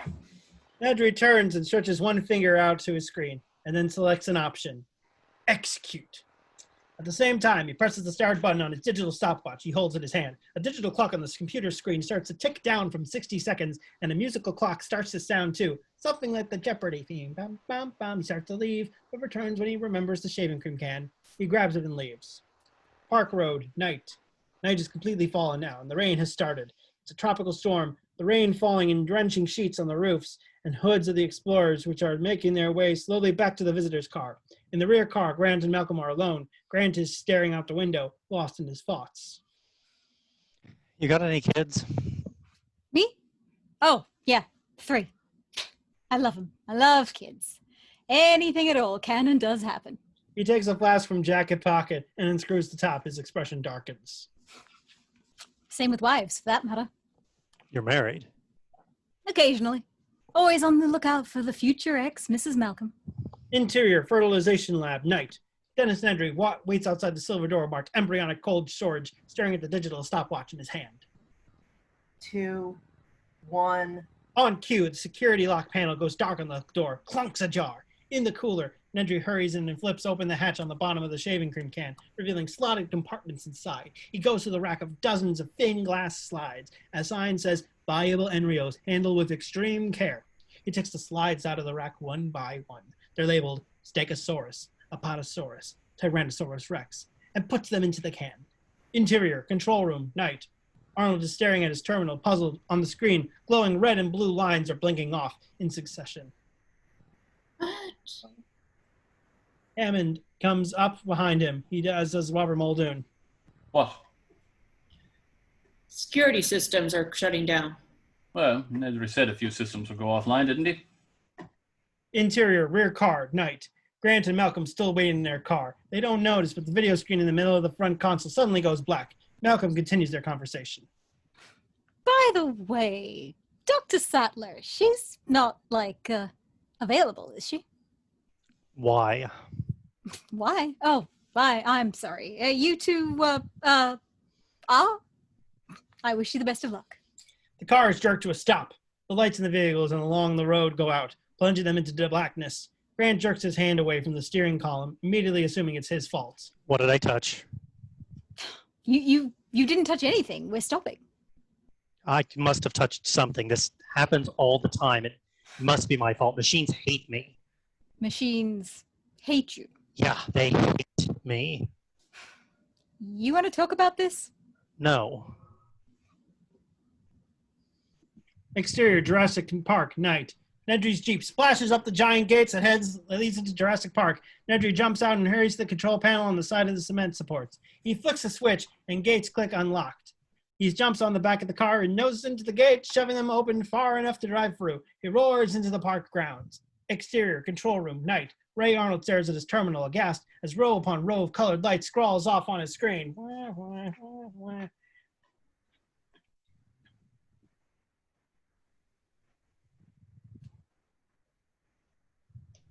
Whoa, what the hell? What now? Fences are failing all over the park. A few minor systems, he said? Fine, Nedry. Check the vending machines. The monitors are failing.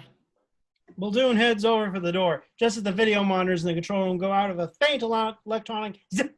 The three of them freeze for a moment, looking at each other. The tension in the room goes up a notch. Use Nedry's terminal. Get it all back on. He can debug later. Arnold pushes off on the floor and whizzes over to Nedry's master terminal in his chair. With one stroke of his arm, he brushes all the loose junk off Nedry's station. Junk food, soda cans, torn out magazine pages, and tries to work. God, look at this workstation. The Jeopardy-type music is playing a little faster now. Muldoon steps forward, growing alarmed. The raptor fences aren't out, are they? No, they're still on. Why the hell would he turn the others off? Exit. Exterior, Park Road. Night. A wire mesh fence in front of us is at a very clear sign.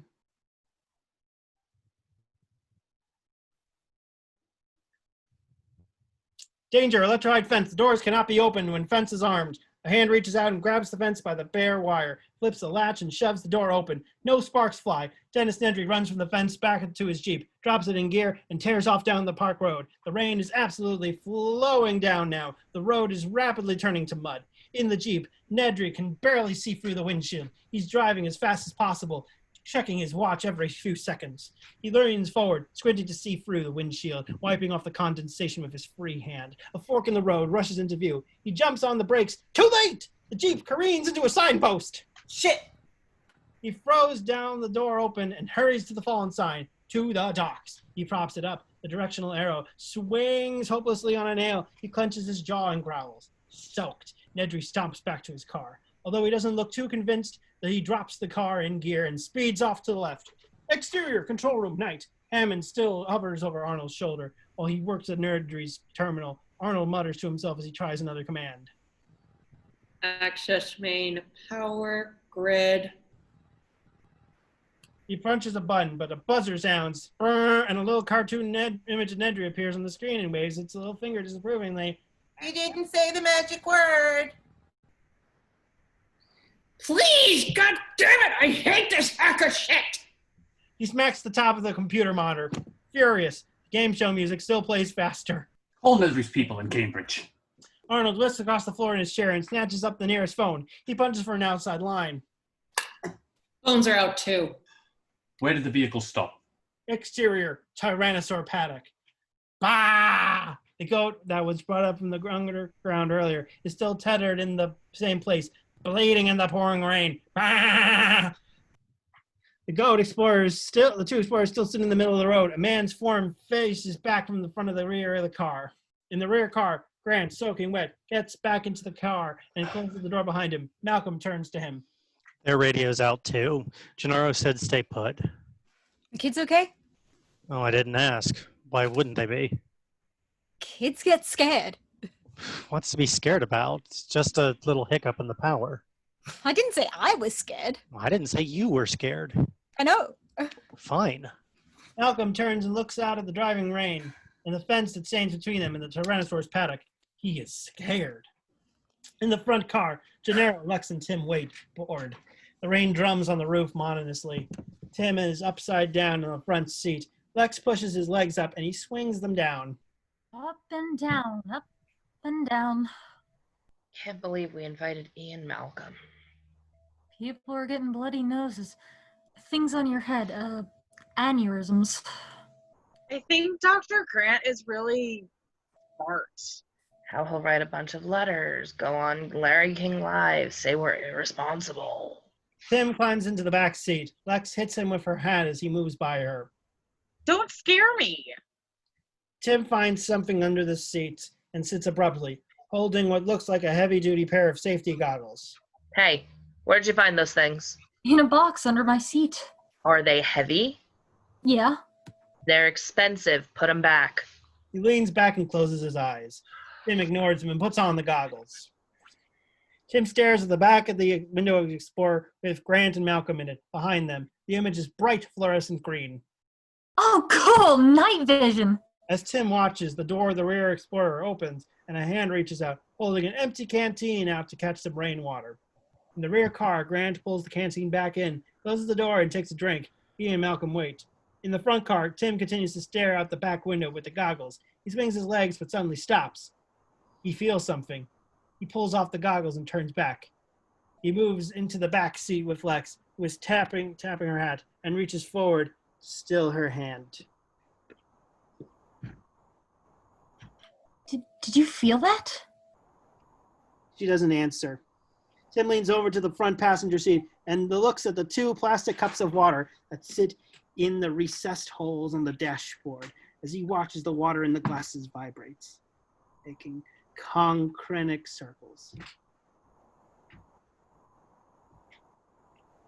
And then it stops.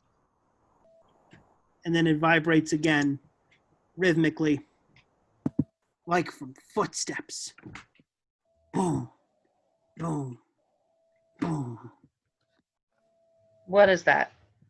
Maybe it's the power trying to come back on? Tim jumps into the back seat and puts the goggles on again. What is that?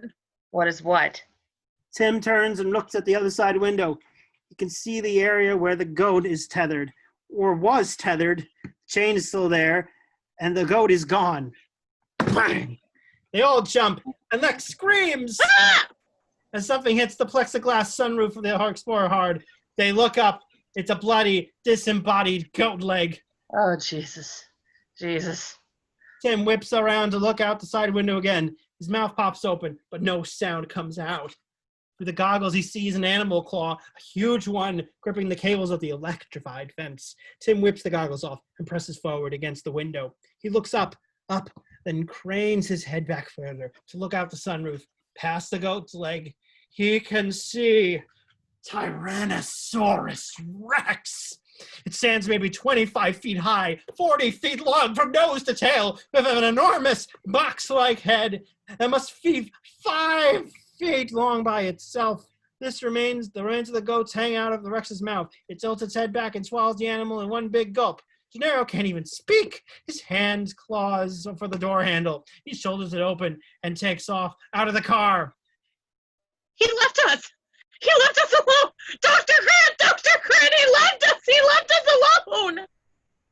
On the road, Gennaro runs away as fast as he can, right past the second car, towards a cement block outhouse 20 or 30 yards away. He reaches it, ducks inside, and pulls the door after him. There is no latch, just a round hole in the unfinished door. Gennaro backs into the stall, frantic. The whole bathroom begins to shake. In the rear car, Grant and Malcolm turn in the direction Gennaro went. Where does he think he's going? When you gotta go, you gotta go. Malcolm looks the other way, out the passenger window. As he watches, the fence begins to buckle, its posts collapsing into themselves, the wires snapping free. What was that all about? Grant now turns and watches as, ahead of them, the danger sign smacks down on the hood of the first Explorer. The entire fence is coming down, the post collapsing, the cable snapping as the T-Rex chews its way through the barrier. They watch in horror as the T-Rex steps over the ruined barrier and into the middle of the park road. It just stands there for a moment, swinging its head from one vehicle to the other. In the front car, the T-Rex strides across on the side of the car and peers down from high above. Tim leaps into the front seat and pulls the driver's door shut. Both kids are terrified, breathing hard, unable to speak. Please. In the rear car, Boy, do I hate being right all the time. Oh, look at that. the T-Rex turns around and turns and strides quickly back towards them. It circles slowly, bending over to look in at them through the window. Grant and Malcolm sit trembling in the front seat, watching as the giant legs stride past their windows. Keep absolutely still. Its vision is based on movement. Sure. Relatively. Malcolm freezes as the Rex bends down and peers right in through his window. The dinosaur's giant yellowing eye is only slightly smaller than the entire pane of glass. The T-Rex pulls away slightly, then reaches down and bumps the car with its snout, rocking it. In the front car, Lex is rummaging around in the back cargo area, looking for something, anything. She finds a flashlight.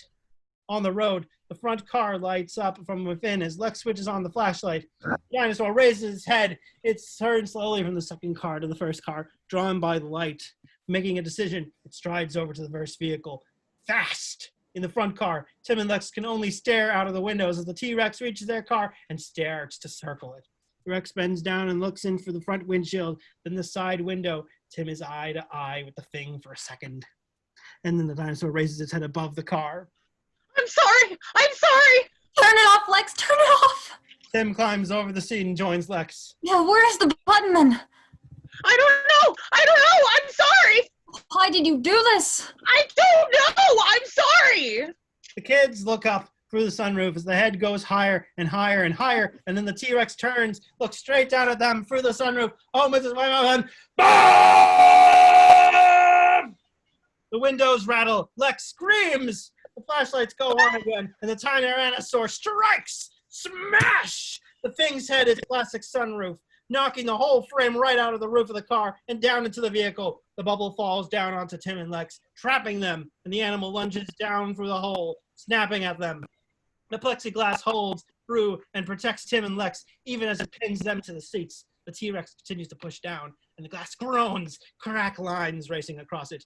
Tim, whose feet were caught above him, pushes back, only an inch of glass between him and the dinosaur's teeth. In the rear car, Grant and Malcolm watch in horror as the dinosaur's claws at the side of the vehicle with one of its powerful high thighs. High thigh legs. It pushes, starting to tip the car over. Oh my God. We gotta do something. What? What can we do? There's gotta be something. Grant looks around, climbs over the seat. He tears apart the back area, searching, and finally finds a metal case. He opens it, finding flares. He grabs one and moves quickly back to the driver's seat and opens the door. Malcolm grabs the flare too. In the front car, the glass windows shatter. The kids are thrown into the side, and the Explorer tilts. The Rex bends down and nudges the car of its head, rolling it up on its side. Tim and Lex tumble around. On the road, the T-Rex starts to nudge the Explorer toward the barrier. Over the barrier, there's a gentle terraced area at one side where the T-Rex emerged from. The car isn't next to that. It's next to a sharp precipice, representing a 50 or 60-foot drop. The car, upside down now, is pushed near the edge. The Rex towers over the car like a dog. It puts on one foot on the chassis and tears out of the undercarriage with its jaw. Biting at anything it can get a hold of, it rips the rear axle free, tosses it aside, and bites into a tire. The tire explodes, startling the animal.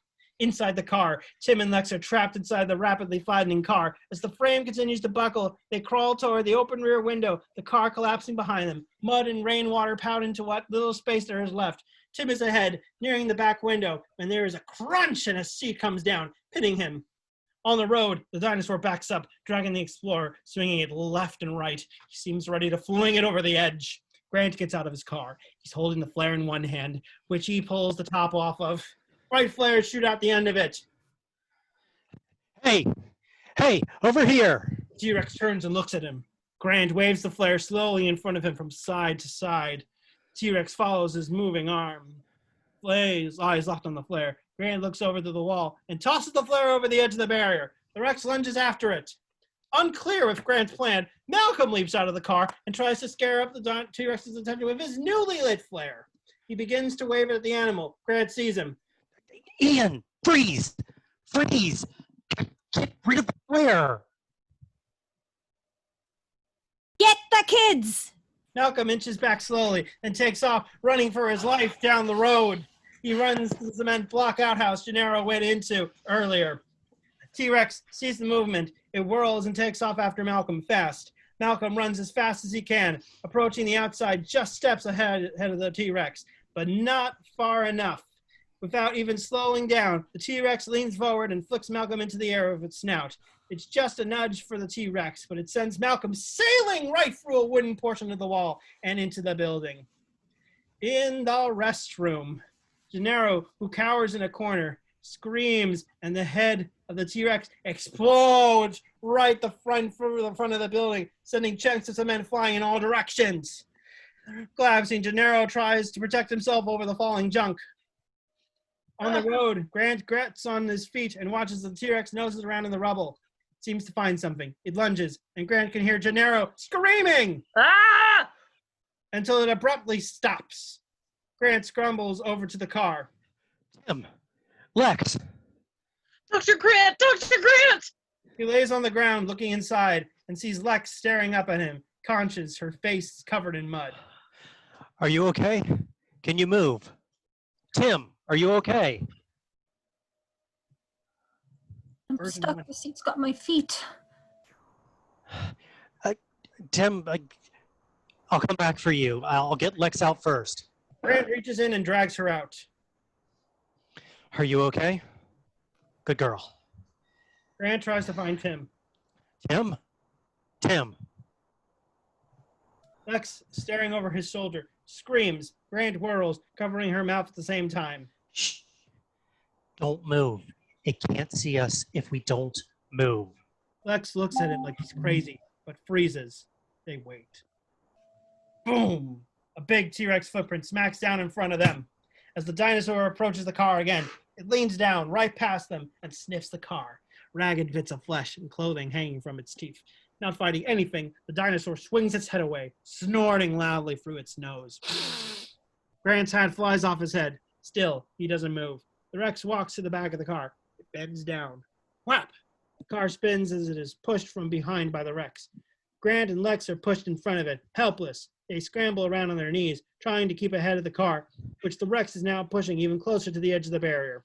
Grant and Lex crawl away quickly, but the car is moving faster, catching up on them. Inside the car, Tim awakens and screams. Ah!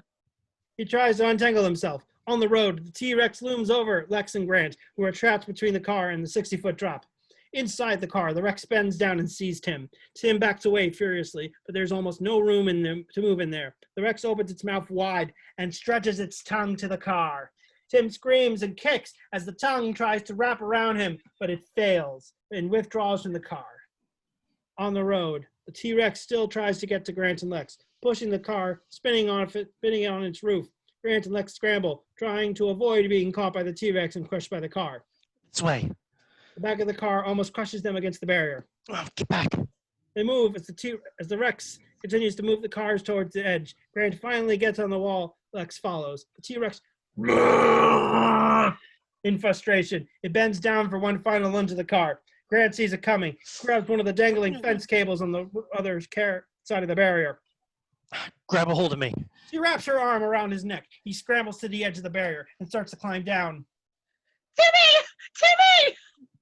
The cable is slick with rain, and it's all Grant can do to hang on as he and Lex slide rapidly down. Above them, the vehicle is now teetering over the edge, threatening to drop right on top of them if they didn't hurry. Grant gasps as Lex has unwittingly started to choke him as she holds on for dear life. You're choking me. The car groans, nearly over the edge now. Grant looks to the side. There are other cables out of the line with the car's impending drop. His feet scrambling along the concrete wall. Grant tries to swing over towards one. Grab a wire. But he falls short. His momentum carries them back to the other way. But on the second swing, Lex manages to grab hold of the second cable. I got it! The car falls. Lex and Grant are clear by inches, clinging to the second cable. Timmy! The car crunches into the leafy top of a tree, resting on its roof some 15 feet below them. The T-Rex stares down at them, but they are safely out of its reach. It roars once more in a final fit of frustration and turns. Interior control room, night. John Hammond is livid. I will kill Nedry. I will kill him. Muldoon bursts through the door. Well? There's no sign of him anywhere. The game show music is louder and faster now. Very annoying. Ray, will you please stop that music? Ray Arnold's cigarette is practically burning his lips, down to almost nothing in his mouth. He hovers over to Nedry's computer terminal, which is a mass of incomprehensible commands that scroll by quickly as he futilely examines each one of them. Muldoon paces. Ellie stares at Arnold in amazement. Are we getting anywhere with these procedures of yours? I mean, what's hanging us up?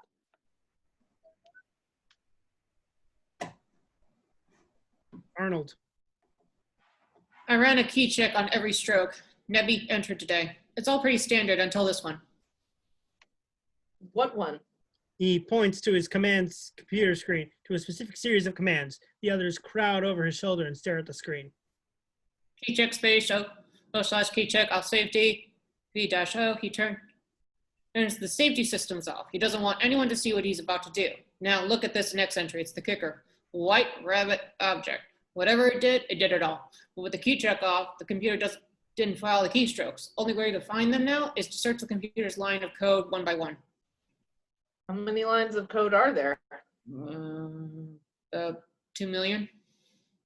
2 million, great. That would help.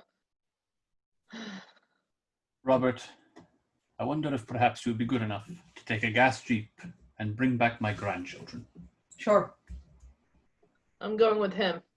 They head for the door. Hammond turns, staring at the windows at the front of the control room. He's gone pale and he's sweating, wrapped up in a million thoughts. Behind him, Ray Arnold's voice calls to him, but he doesn't hear it. John. John. Hammond leans on his cane, and for the first time, he looks like he's actually using it. John. Hammond turns and finally hearing him. I can't get Jurassic Park back online without Dennis Knebby. Exit. Exterior, Park Road, night. As the rain continues to pour down, a gas-powered Jeep roars down the Park Road. Interior, Jeep. Dennis Nedry drives the Jeep as fast as he can in the treacherous condition. He mutters to himself, shaking his head. Should have been there by now. Should have been there. He hauls it around a corner and looks down, checking his watch. When he looks back up, his eyes go wide. There's a white wood guardrail fence right in front of him. He stands on the brakes as hard as he can. The Jeep fishtails skidding out of control in the mud towards the fence. Nedry hauls the wheel hard to the side to try to control the skid. The Jeep skids off the road, going halfway over the muddied embankment. God damn it! He drops the car in reverse and hits the gas. The wheels spin, sending mud flying everywhere, but the Jeep goes nowhere, just digs in further. Nedry can't believe it. Frustrated, he gets out of the Jeep. He stops suddenly. He can see another Park Road down the sloping embankment about 20 feet below. There's a large sign alongside the road. Nedry leans forward excitedly to get a better look. It reads, 2 East Dock. He scrambles on the front of the Jeep. On the hillside, Nedry cranks a winch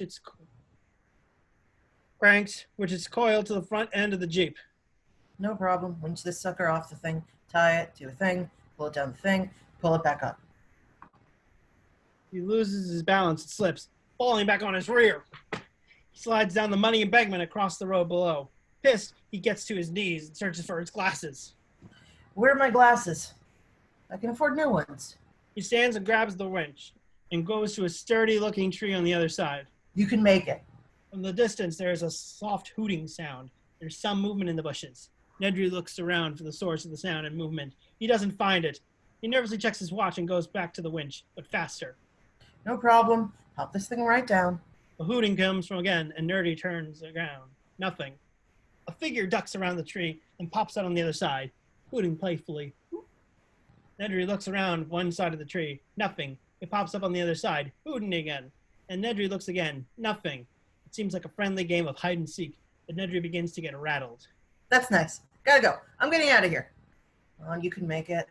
He secures the winch and starts across the road, backing up the embankment. He freezes as he feels something behind him. He turns around and sees a Dilophosaur. It stands only 4 feet high. It's spotted like an owl and has a brilliantly colored crest that flanks its head. It doesn't look very dangerous. In fact, it's kind of cute. Oh, nice boy. Nice boy. Okay, run along. I don't have anything for you. Go on, go home. Dinner time.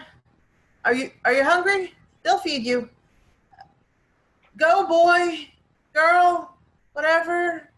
The Dilophosaur just stares at Nedry, tilting its head curiously. Nedry looks around on the ground and finds a stick. He picks it up and chucks it at the thing. He throws it as far as he can. Nice juicy stick. Fetch. The Dilophosaur gets into the spirit of the game, but not the object. What's the matter with you? He shakes his head and starts back towards the Jeep, muttering to himself. Walnut brain, extinct kangaroo. I hope I run you over on the way down. He's near the top when the Dilophosaur suddenly hops out right in front of him, startling him. Ned loses his balance and falls back right on his rear. He gets to his feet, angry. I said beat it! He picks up a stick and chucks it at the thing.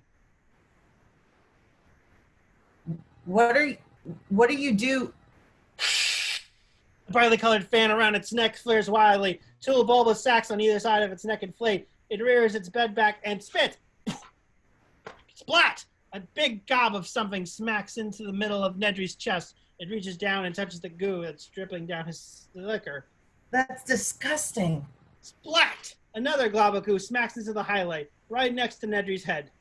He stands up. A look of confusion crosses his face. He lifts his right hand, the one that he touched the spit with, and it looks strangely, flexing it. Pow! This time the loogie hits Nedry right smack in the face. He screams and rubs it away frantically.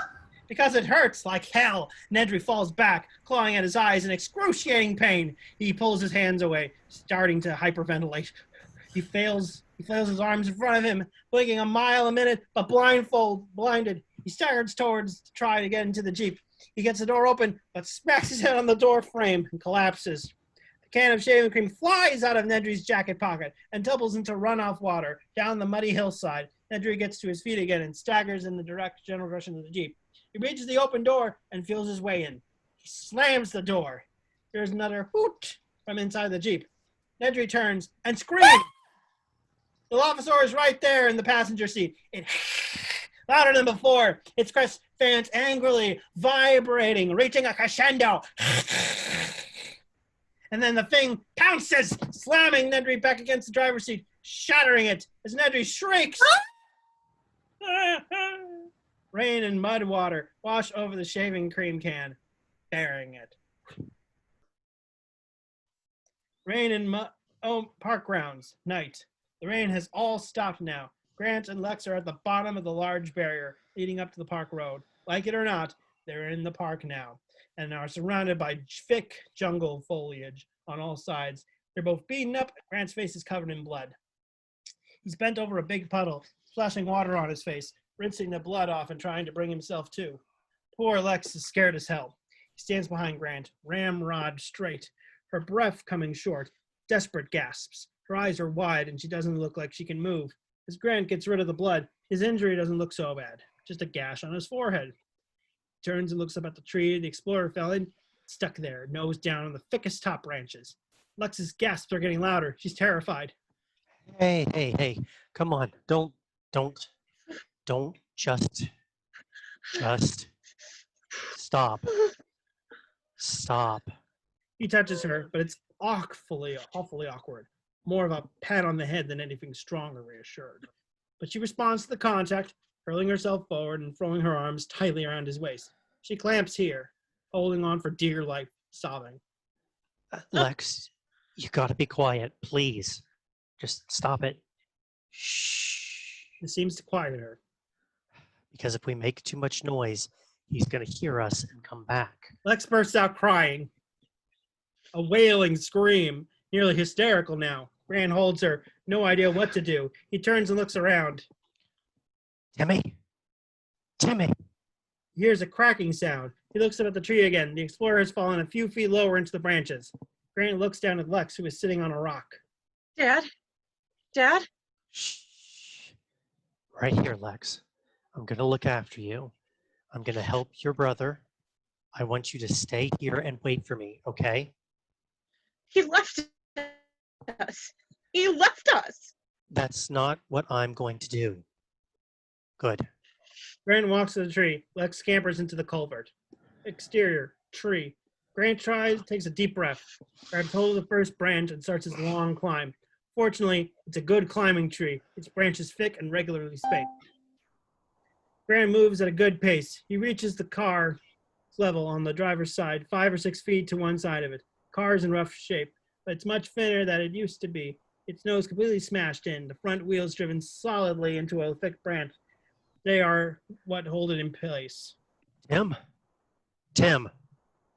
Grant comes up to the car and looks in. Tim is huddled on the floor of the passenger side, frightened, hugging his knees to his chest. He looks up at Grant with a tear and blood-streaked face.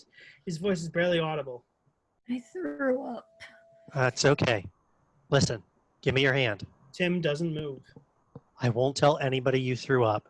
Just give me your hand, okay? He reaches out. Tim reaches too, but they're still about a foot apart. Grant grabs hold of the steering wheel to pull himself further in. The wheel turns. On the branch, the front wheel turns, losing a bit of their grip on the thick branch they're resting on. Tim and Grant grab hands. Grant holds on to him, getting an arm securely around his waist. They climb down. They stop on a branch. Okay. That's not so bad, hey, Tim? Yes, it is. It's just like coming out of a treehouse. Did your dad ever build you a treehouse, Tim?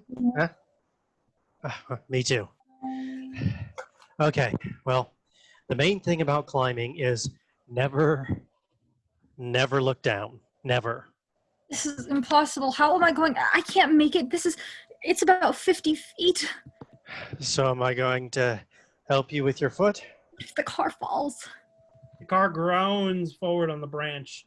It sags in their direction. They look up. The car begins to shift dramatically towards them. Oh no. Go, Tim. Go. Go. They climb down as fast as they can as the big branch that is supporting the car creaks, ready to give away any second. Faster. Faster. The branch breaks, disintegrates really far, and the car falls straight at them. Grant and Tim let go of the branch and they're falling, butting into another branch 2 feet down. The car smacks into the bug branch, but they're vacated and stops there. Grant and Tim are half climbing, half falling down the tree now, slipping on the resin-covered branches, just trying like hell to get out of the way. Pow! Second branch breaks, and now the car smashes and crashes through a network of thinner branches headed right for them. It hits open space and goes into free fall. Grant turns and puts up his arms in defense, and the car stops, slamming into a thick branch just above him. Grant looks up, eyeball to eyeball with the front grille. The new branch starts to creak. Grant and Tim basically fall down the rest of the tree, the car crashing its way through the right behind them. They jump the last 6 or 7 feet and hit the ground hard. Grant grabs Tim and rolls with him to the side just as the car smashes into the earth. Nose first, standing upright that way. They look up in relief, but the damn thing's still heading for them, now tipping over, falling straight at them. There's just no way that they have the time to get out of the way this time. So Grant just balls himself up on top of Tim to try and protect him, and crash! The Jeep falls on top of them. Grant, amazingly unhurt, looks up confused. They're inside the Jeep again, saved by the whole sunroof. Culvert, night. Lex is still in the culvert, terrified, slowly banging her head against the wall. Grant is at the mouth of the culvert, carefully studying the rinky-dink map of the park he picked up for the other slideshow. Okay. He's trying to get his bearings from the crude, cartoon-like drawing on the map, but it's tough. He looks up, picking a direction, and shoves the map in his pocket, decisively. He looks back at Lex. Lex, you're going to have to get out of there. Hiding isn't a rational solution. We have to improve our situation. She doesn't move. Grant looks at Tim. Tim's out here. He's okay. Still nothing. Grant tries a new tactic. Of course, you could just wait here in there while we go back and get help.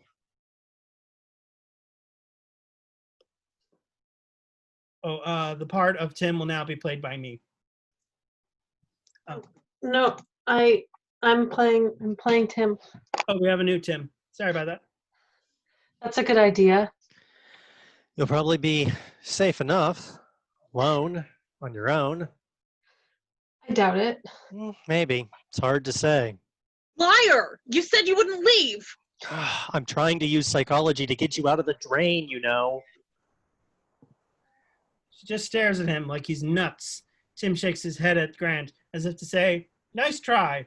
Grant calms his tone. We can't go back the way we came. What we have is a free-range T-Rex on the road. There's fences on either side. If we meet him between here and the lodge, we have problems. But what that means is we've got this whole paddock empty. It's safe. It's safe? It's safe. It's safe. Go in. That's the way we're going to go. What do you say? All right. He's spoken calmly and confidently, so Lex crawls out of the culvert and stands next to him. Good girl. He kisses her hand and helps her crawl out of the culvert. Tim and Lex nod, and he starts off in the direction he indicated. They trail behind him. Might be kind of slow, but it can't be more than 3 or 4 miles. I'd hoped the Rex finished feeding by now, but let's not kid ourselves.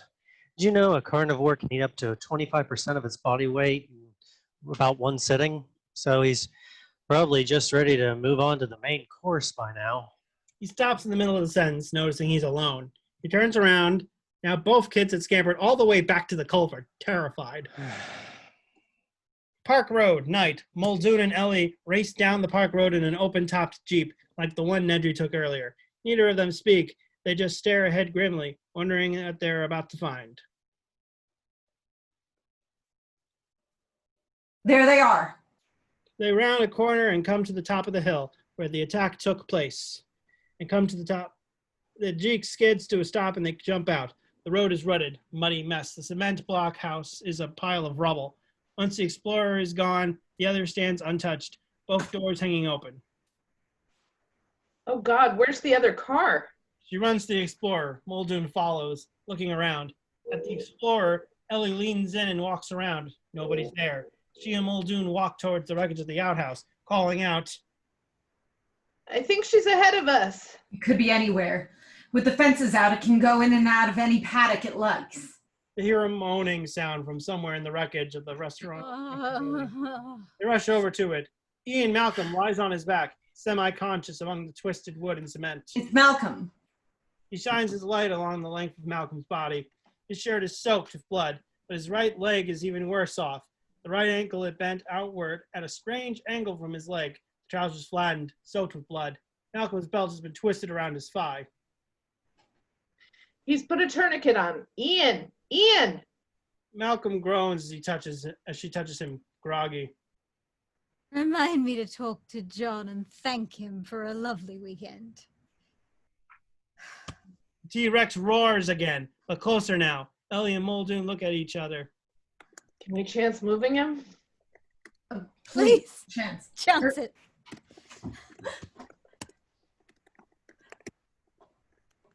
Where are the kids? Lex, Tim? She turns and looks back at the empty road. She's on the verge of tears, but is fighting them back. Dr. Sattler, I've seen a lot of animal attacks. People just disappear. No blood, no trace. That's the way it happens. No. She walks to the edge of the road, her eyes following the deep ruts the Explorer made when it went over the edge. Muldoon gets ready to leave. The other car. Elle, come on. Exterior, clearing, night. Ellie and Muldoon's flashlight beams spray light by the base of the tree. Dr. Grant. Alan. They find the wrecked Explorer. Muldoon peers inside, looking for anything. Do you see anything? I don't know. Alan? They're not here. Ellie desperately searches the ground for any signs of Grant. She finds their footprints. Thank God.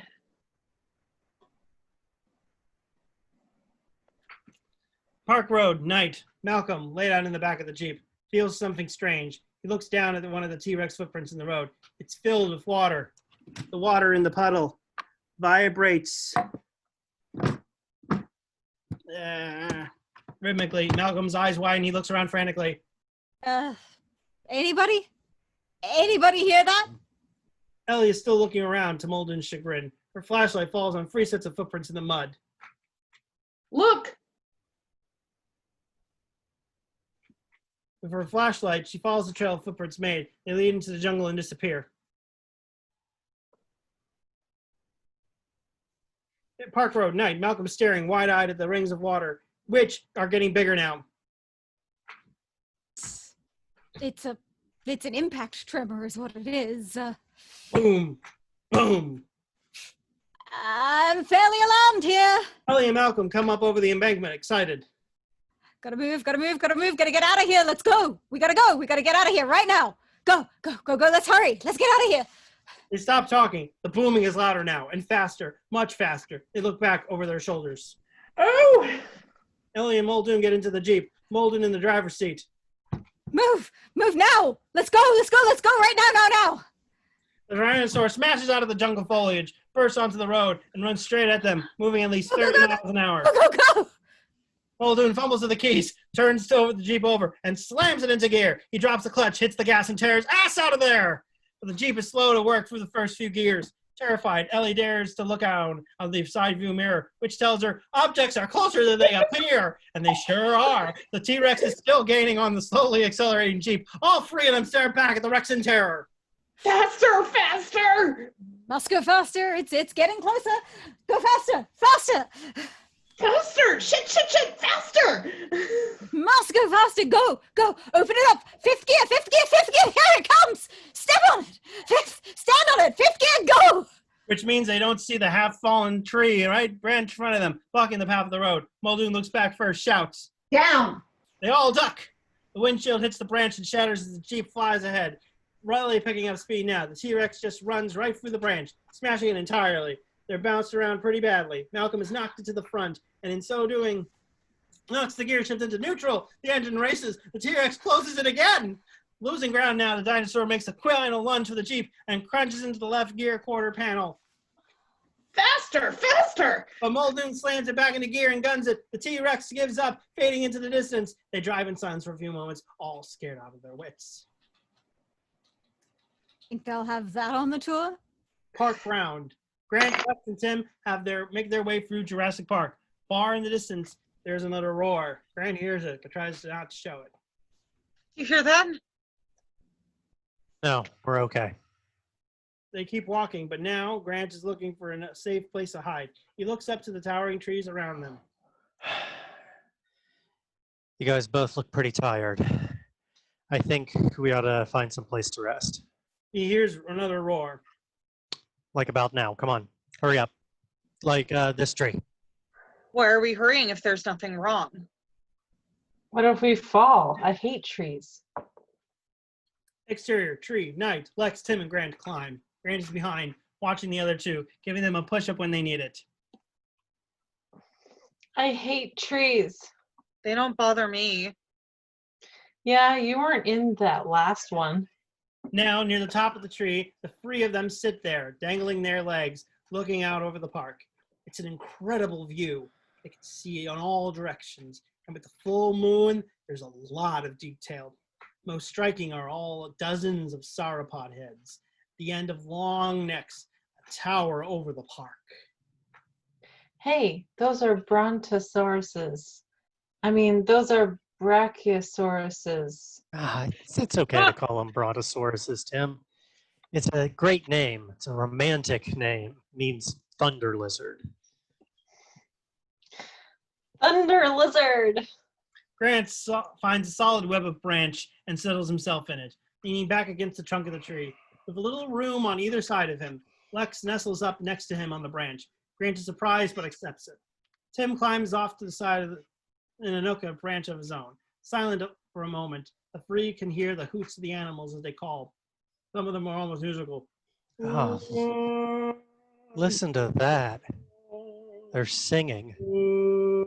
Of course, no one's ever heard one from a dinosaur before, but I could swear it sounds suspiciously to me like a mating call. In an all-female environment. He smiles, enchanted.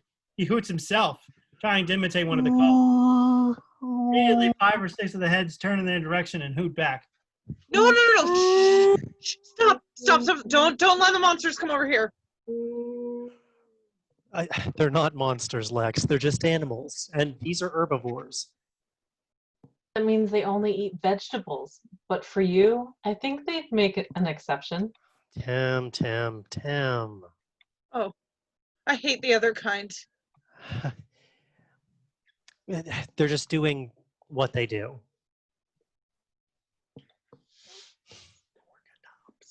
Dorkatops. Straight A brainiac. Could you guys possibly cool that for a second? Satisfied, Tim settles in for the night. Grant shifts too, getting comfortable, when something in his pocket pinches him. He winces and digs it out. It's the velociraptor claw he unearthed so long ago in Montana. Yesterday, actually. He looks at it, thinking a million thoughts at this thing that used to be so priceless. What are you going to do now if you don't have to dig up dinosaur bones anymore? I guess we'll just have to evolve too. What do you call a blind dinosaur? I don't know. What do you call a blind dinosaur? Do you think he saw Saurus? What do you call a blind dinosaur's dog? Got me. Do you think he Saurus Rex? Grant laughed. Both kids finally closed their eyes. After a moment, Lex pops hers open again. What if the dinosaur comes back while we're all asleep? I'll stay awake All night? all night. Grant lets the claw fall to the ground. Interior, restaurant, night. Ellie comes into the darkened restaurant, following the source of the flickering light.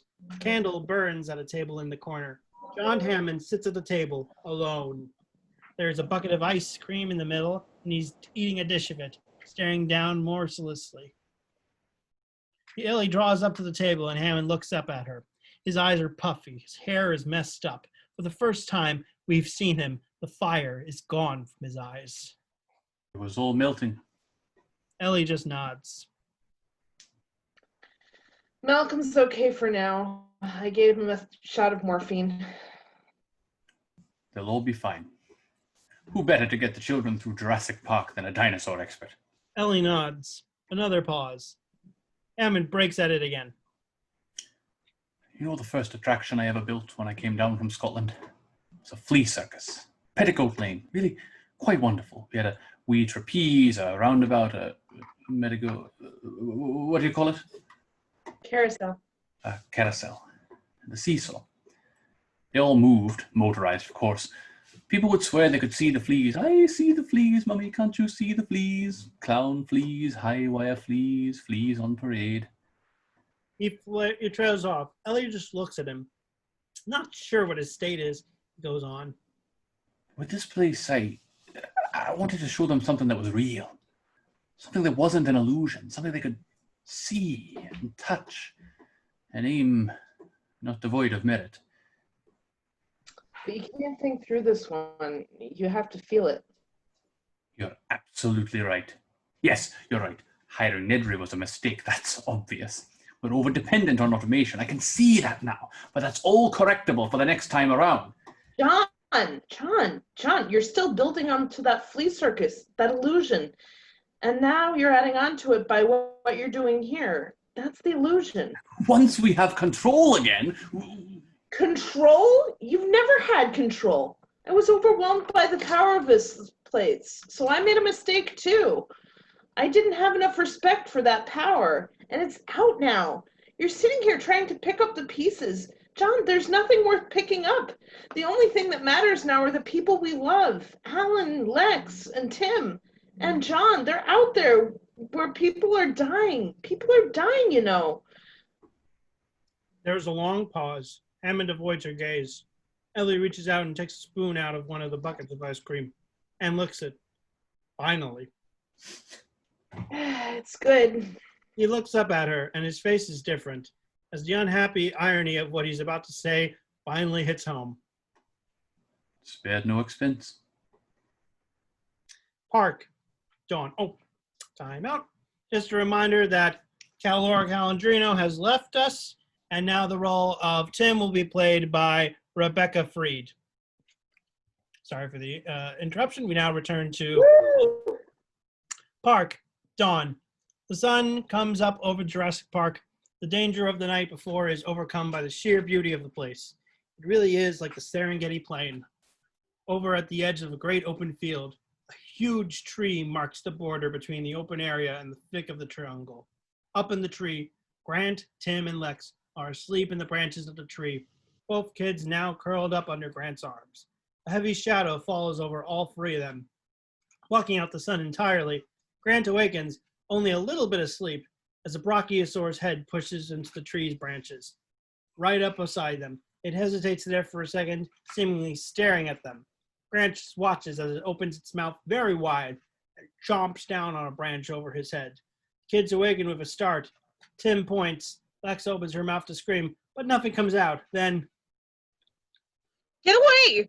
No, it's okay. It's okay. It's a brachiosaur. Vegisauruses. Lex, Vegisauruses. But Lex isn't taking any chances and scrambles back, away from its mouth. Tim and Grant come together on the branch, just staring at the dinosaur in wonder as it eats its breakfast. Grant gets another branch. Tim scampers up, trying to get the brachiosaur's attention. Come here, boy. I mean, girl. He tries whistling. Grant moves forward and tries to feed the brachiosaur, The animal gets to the end of the branch and starts a tug of war with Grant. Tim tries to help him. They really begin to have a good time with the brachiosaur. Honk! The brachiosaur makes a loud honky noise, startling Grant and the kids. Take a bite. Take a bite. I'm not letting go. It's so strong. Look at its nose. Need help? Tim reaches out, petting the dinosaur's head while it chews. That's a girl. Hey, Lex, can you touch it? It's a girl just like you. Come on, okay. Lex, come on and touch it. It likes you. It's gotta like you. Come on, Lex. Lex, come over and touch. It's a girl. It has to like you. Lex, why don't you touch it? It has to like you. It's a girl. Come on, try some. Take a bite. It's good protein. Come on, Lex. Why don't you touch it? Look at its nose. This is a 77-ton animal. Come on over, Lex. Just think of it as a big cow. Look at its teeth. Come here, girl. This is just think of it as a big cow. Grant maneuvers in closer. He reaches out and grabs hold of the thing's lips with both hands and pulls it down, revealing the jaw at work. I like cows. You're a beautiful big animal. His nose is running. It looks like it has a cold. Dinosaur keeps chewing, not objecting to the inspection. Do you smell that? Lex tentatively edges forward into the tree to inspection. Come on, girl, up here. She barely touches the thing on the tip of its nose and sneezes. It's a vast explosion and Lex falls back, dripping wet from head to toe. Gesundheit. God bless you. On the ground, Lex, her shirt is soaked and face all wet, walks away from the tree. Tim and Grant follow. Tim. Oh, great. Now she'll never try anything new. Lex is embarrassed and ticked off. She'll just sit in her room and never come out and play with her computer. As she wipes I'm off a the wet and hacker. That's what I said. You're a nerd. They don't call you people hackers anymore. They call you people nerds. Tim and Lex continue talking, oblivious to Grant, who has stopped by a tree root trunk. Hey, Lex. Achoo! What? Hey, Lex, you forgot to say Gesundheit. Grant is still crouching on the ground below the tree where he landed, staring at something in the palm of his hand. They both come and look over his shoulder, curious. They stare in amazement. And a whole clutch of dinosaur eggs, all hatched now, empty. Grant picks up one of his fragments, a large one, nearly half an egg. You know what this is? It's a dinosaur egg. The dinosaurs are breeding. But my grandpa said all the dinosaurs were girls. Amphibian DNA. What's that?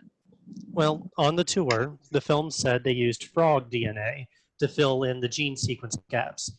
They mutated the dinosaur's genetic code and blended it with that of frogs. Now, some West African frogs have been known to spontaneously change sex from female to male in a single-sex environment. Malcolm was right. Look, life found a way. Control room, day. The mood in the room is hopeless. Malcolm is his wounds bandaged, but in real pain, hangs around with Ellie and Muldoon, hoping for some development while Ray Arnold is still at the computer terminal and looking for a mess. He doggedly sorts through the computer system lines of code, one by one by one. They blip by, reflected in his glasses. He turns up and stares up at Hammond with a look of absolute incredulity on his face. No, that's crazy. You're out of your mind. He's absolutely out of his mind. Wait a minute. What exactly does this mean? Hammond turns to her, the twinkle back in his eye. We're talking, my dear, about a calculated risk, which is the only option left to us. We will never find the command Nedry used. He covered his tracks far too well, and I think it's obvious he's not coming back. So shutting down the system... Shutting down the system is... Sorry. Theoretically, sorry, wait, what? It will not, I will not do it. You'll have to find somebody else because I'm not going to do it. Shutting down the system is the only way to guarantee wiping out everything he did. If I understand correctly, all the systems will come back on in their original startup modes, correct? Theoretically, yes, but we've never shut down the whole system. It may not come back at all. But would we get the phones back? Yeah, again, in theory, but... What about the lysine contingency? We could put that into effect. What's that? It's absolutely out of the question. Hammond walks away from the group. The license contingency, it intended to prevent the spread of the animals in case they ever got off the island, but we could use it now. Dr. Wu inserted a gene that makes a single faulty enzyme in protein metabolism. Animals can't manufacture the amino acid lysine unless they're continually supplied with lysine by us. They go to a coma and die. How would we cut off the lysine? No trick to it. Just stop the program, leaving them unattended. How soon before they become comatose? It would be painless. They just slip into unconsciousness and die. How long before they slip into unconsciousness? About 7 days, more or less. 7 days? 7 days. Oh, great. Oh, good. Clever. That'll it'll be a first. Man and dinosaur all joined together. John's plan.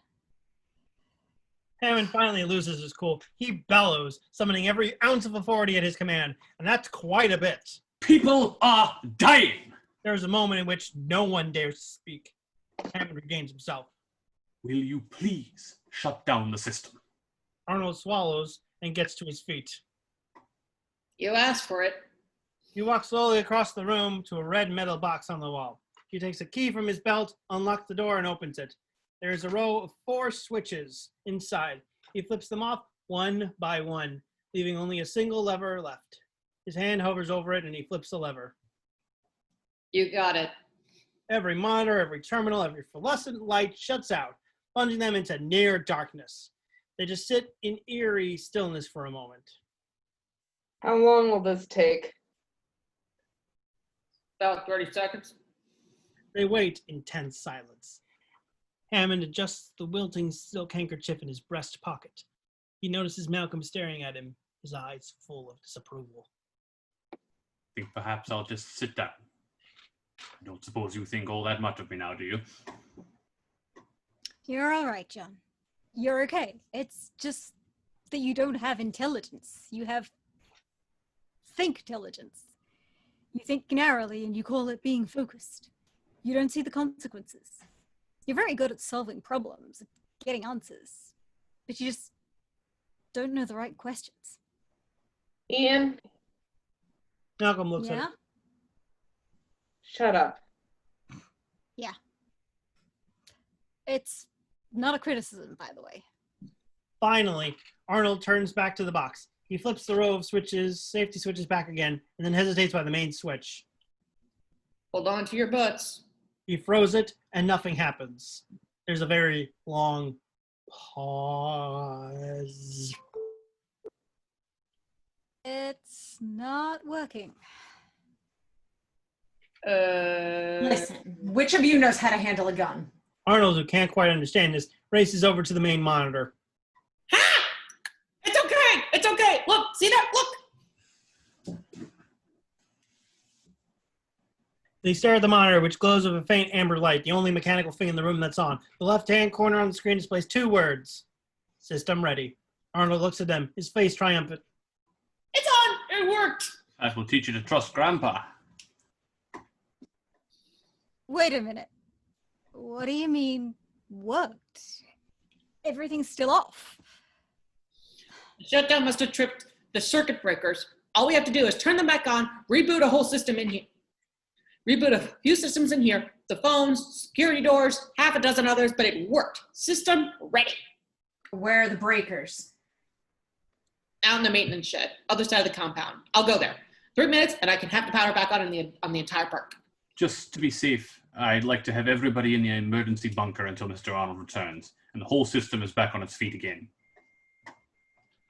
Cut to compound day. Muldoon and Ellie carry a jerry-rigged stretcher with Malcolm on it down a narrow path in the compound. Hammond is with them. Cut to park grounds day. Grant, Tim, and Lex walk through the park grounds, heading across a relatively open area. Grant consults the map. I'm tired and I'm hungry. When I get back, I'm gonna have peanuts and The visitors center should be just about a mile beyond that rise. If we keep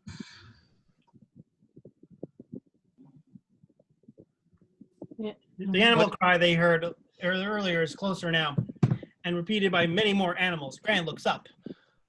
What is that? Can you tell me what those are? Gallimimus.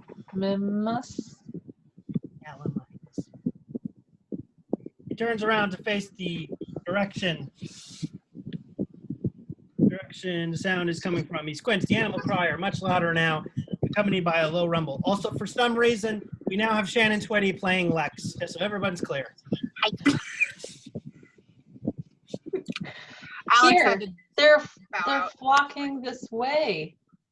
Grant takes a few steps forward. As he watches, he can make out shapes in the distance. Dinosaurs, dozens of them, all at once. He figures it out. Stampede. That's exactly what it is. A stampede of at least 40 dinosaurs, Gallimimus by name. Lex is ready to get out of there, but Grant and Tim hesitate, staring. Dinosaurs kick up a flock of birds, which startles them, and they call change direction at once. The same Look at the wheeling. The uniform direction change, like a flock of birds evading a predator. Sure enough, they hear a roar. Very familiar roar of Tyrannosaurus Rex. Oh, shit. Grant and the kids whirl at the sound. They can't place it, as it seems to come from all around them. They look back towards the stampede. The herd spontaneously changes directions again, and now they're headed straight at them. The three of them take off across the meadow toward the relative cover of the jungle. It's a real foot race, but the herd is far faster, and Grant knows they're not going to make it. They jump over the huge root network. There's space under it to hide, and Grant stops the kids, shoves them underneath, then follows them. They cover their heads as the herd thunders over the roots. Chunks of everything fly everywhere as the herd plows overhead, their clawed feet striking the roots dangerously close to Grant and the kids. Finally, they pass. Grant peers up over the top root. He looks toward the trees, which the herd is now running alongside. A roar comes from somewhere within the trees. Grant scans the trees, looking for any sign of the T-Rex, and then it bursts out ahead of the herd, cutting them off, throwing them into disarray, scattering them everywhere. They all stare at the T-Rex, kicks out into overdrive, runs down one of the Gallimimuses, and they sinks its teeth into its neck. The T-Rex makes its kill in the sound of dust and debris. Kim and Grant rise to their feet. I want to go now. But Grant and Tim are transfixed, watching the T-Rex. Oh, watch how it eats. Please. Bet you'll never look at birds the same way again. Tim nods in fascination. The T-Rex pauses in the middle of its meal. Let's go. Okay. Keep low. Follow me. She turns and takes off, running as fast as she can across the open plain. Tim and Grant tear themselves away and follow her. Look at all its blood. Cut to interior, bunker, day. Ellie paces impatiently. She comes to the stairs. Something's happened. Something went wrong. Muldoon paces too. Hammond and Malcolm are also crammed in the underground bunker. Malcolm lays on a table while Hammond tries to tend to his wounds. Hammond speaks, still feeling the obligation of the host. This is just a delay. That's all this is. All major theme parks have had delays. When they opened Disneyland in 1956, nothing worked. Nothing.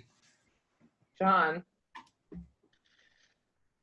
But, John, if the Pirates of the Caribbean breaks down, the pirates don't eat the tourists. Another pause. More pacing. I can't wait anymore. Something went wrong. I'm going to get the power back on. Can't just stroll down the road, you know. Bob, let's not be too hasty. He's only been gone... I'm going with you. Okay. Muldoon clangs open a steel cabinet, revealing an impressive array of weaponry inside. He removes a shotgun and looks like a small rocket launcher. He shoves a shell into the barrel of the rocket launcher, which accepts it with a faint electronic sizzle. Hammond searches out the set of blueprints and gets them out of the file cabinet and spreads them out on the top of Malcolm amongst crushing his leg. Sorry. Ellie and Muldoon join Hammond. This isn't like switching on the kitchen light, but I think I can follow this and talk you through it. Hammond signals with a look. Talk. Ellie gets a couple of walkie-talkies on the shelf and shoves them in her belt. Okay. But you know, I should really be the one to go. Why? Well, because you're a... and I'm a... Look. Come on, let's go. We'll discuss sexism. We'll discuss sexism in survival situations when I get back. She backs towards the door. You just take me through this step by step. I'm on channel 2. Cut to jungle, day. Grant, Tim, and Lex scramble through the jungle, completely out of breath.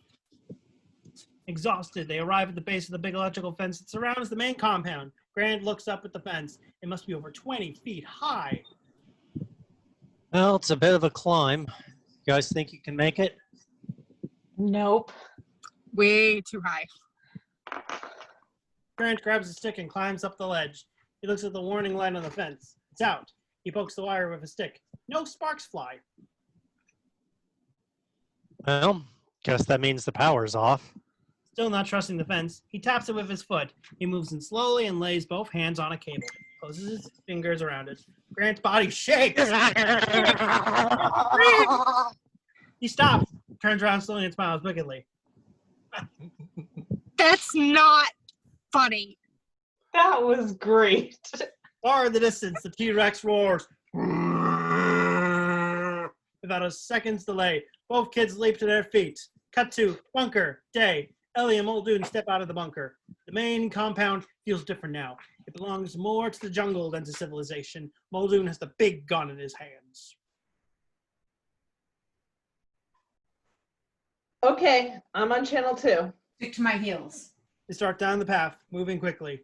Exit, path, day. Muldoon and Ellie emerge from one path and come into a slightly more open area. The huge raptor pen stands silently, surrounded and penetrated by jungle. The abandoned goons toward looming over it like a haunted house. Muldoon slows down. Ellie, right next to him, they notice a hole in the fence that surrounds the raptor pen. The middle is twisted as if gnawed. The hole is large enough for an animal to slip through. Oh my god. Oh god. Shutdown must have turned off all the fences. God damn it. Even Nedry knew better than to mess with the raptor fence. He squats over the hole, looks at the ground. He sees 3 sets of footprints. He follows them with his eyes. They head off in different directions, but all in all the jungle foliage on either side of them. Come on, this way. I can see the shed from here. We can make it if we run. Muldoon walks slowly as if he heard something. No, we can't. Why not? Because we're being hunted from the bushes straight ahead. Ellie turns very slowly to face the bushes. At first, she doesn't see anything, but then there's something very faint, like a shifting of the light. And the shadow seems to move in the bush, rustling the leaves. It's all right. Like hell it is. Muldoon raises his weapon slowly to his shoulder. Run towards the shed. I've got her. Ellie backs up, down the path slowly. Muldoon follows behind her, keeping his gun trained to the bushes. The shadow in the bushes moves too, at an even pace with them. Go! Ellie, startled, turns and runs over a log. She quickly stands and starts to run towards the shed. Muldoon walks slowly into the bushes. On the path, Ellie runs as fast as she possibly can. A real broken field sprint, hopping over branches, flying over the open area at speed, over a log. Splash! She hits a water puddle. She comes to another log obstacle. She grabs a tree and swings over it. She nears the maintenance shed and doesn't look back. She reaches the door, blasts through it, and slams it back behind her. Exterior, jungle, day. A hand comes into the foreground, takes a firm grip of one of the tight fence cables. Another hand follows it, then a third. Grant, Tim, and Lex climb over the fence, pulling themselves up by the tension wires, crawling right past a danger sign that tells them that this fence ought to be electrified. Interior, bunker, day. Malcolm and Hammond hover over a complex diagram of the maintenance shed that's spread out in front of them. Hammond clutches the radio in his hand, almost praying to it. Finally, it crackles. Arnold. Mr. Arnold? Mr. Arnold? Interior, maintenance shed. Ellie is at the doorway on the main shed, breathing hard from fear, listening to Hammond's voice on the radio. Great, good, okay. Ahead of you should be a metal stairway. Go down it. Ellie does, heading into the room, shining the flashlight ahead of her. There's a maze of pipes, ducts, and electrical work on both sides of her. Interior, shed. Ellie walks straight ahead from the bottom of the middle stairs. Right. After 20 or 30 feet, you'll come to a T-junction. Take a left. John, just have her follow the main cable. I understand how to read a schematic. Ellie keeps walking, nervous as hell. She looks around, awfully dark down there. Going down the stairs. Okay, damn it, dead end. Wait a minute. There was a right back there somewhere. Look, Ellie, look above you. There should be a large bundle of cable and pipes, all leading in the same direction. Follow that. Ellie looks up, finds the bunch of cables, and follows it into a main corridor. Piping, okay. Following the piping, it goes back up the stairs and across the stairs. Following the stairs. Look for a metal grate and follow that in its longest direction. Mr. Arnold? He's not answering me. Okay, I'm on the grating. Good. Keep going now. The cable will terminate in a big gray box. Okay, I'm following the tubing. I'm going down a passageway. How does this stuff go for? How long does this stuff go for? Could you guys just talk a little bit more to me? Walking fast, Ellie follows the tubing to the end of the corridor, where she sees just a box. Okay, I see the gray box. Ellie goes through a mesh gate and walks towards the gray box. It says high voltage. She pushes the door open even further, revealing a vast array of breakers and switches inside. Now, Ellie, you can't just throw the main switch by hand. You have to pump up the primer handle to give you a charge. It's a large, flat, gray... I see it. Jungle, day. Grant and kids swig over the top of the fence and start their climb down. Interior, shed. Ellie pumps the gray handle, which is sluggish. Above it, a small white indicator chings over the discharge to charged. Ellie slams the gray lever back into positions. It's charged, okay? Right, good. Now, under the words contact position, there's a round green button that says push to close. Push it. Ellie does. The contact position light chings over to close, and the lights start to go on all over the panel. Did I do it? Is the power back on? Exterior, jungle, day. Grant and Lex continue to climb down the fence. Tim is having difficulty. Just as he's about to take another step, he loses his footing and almost falls, but then regains control and hangs on. Interior, shed. Ellie watches as the columns of 12 white indicator lights flash on the control panel. They are clearly labeled, each one for a different area of the park. Now, Ellie, the red buttons turn on the individual park systems. Switch them on. As Ellie punches the buttons, they light up, and our eyes go near the end of the row. It's marked perimeter fence. Interior, jungle. Grant, let's go. Dropping the last few feet of the ground. Lex does the same. A warning light begins to flash, coming back to life. Grant's eyes go wide. He looks up at Tim, who is still far up, near the top, in fact. He has to come up to a complete stop.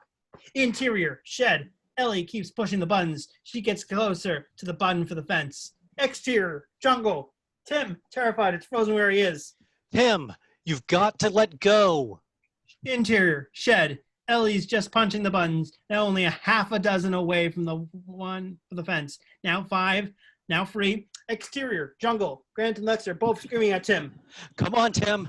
Move down. Come on. Damn it. Come on.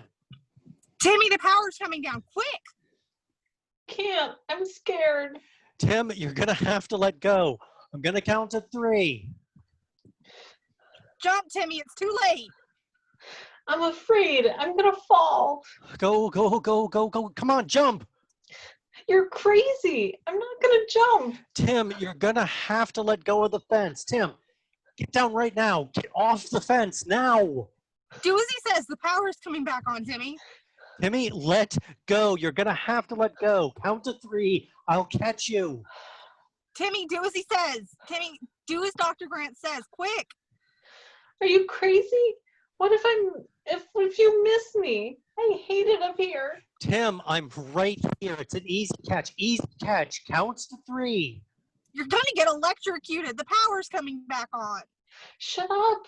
You're scaring me. Stop. You're scaring me. Shh, it's Tim. I'm right here below you. It's an easy catch. 1, 2, 3. Count it down yourself. 1, 2, 3.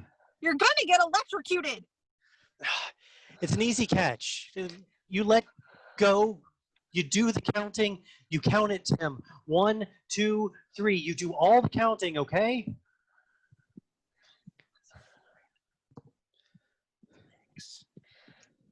Timmy, listen to Dr. Grant. All right, I'm coming up there, Tim. I'm coming to get you. Lex, I've got to go get him. Interior, maintenance shed, day. Ellie finally pushes the button for the fences. It stops flashing and lights up a brilliant white.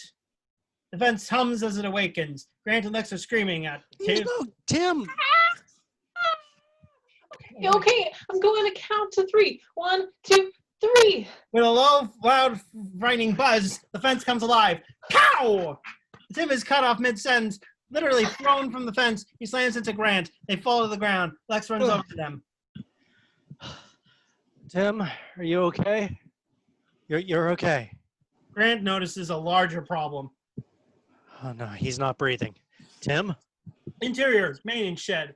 Ellie watches as the banks of fluorescent lights in the maintenance shed come on, one by one. The lights are going on in rows, coming closer and closer to her. Finally, her row comes on. She follows the light and sees a raptor right there behind the control panel. It slashes, taking a lunging sweep at Ellie. But gets stuck. Its feet and legs tangled in a maze of pipes on the floor. There is a first good look at one of these things, as if it weren't so terrifying. We can admit that it truly is a thing of beauty. It's the biggest of the raptors, intensely muscled, coordinated as hell, a smoothly designed predator. Ellie shouts and falls back into the pipes on the other side of the aisle. The raptor untangles itself in the pipes and gives chase. Just as Ellie slams the mesh door, the raptor bangs against the mesh door. Ellie falls to the ground. She holds on by kicking the door shut as the raptor continues to push himself through the door. Ellie is able to get the door closed. She stands, but then falls back into one of the walls. A dead arm falls onto her shoulder.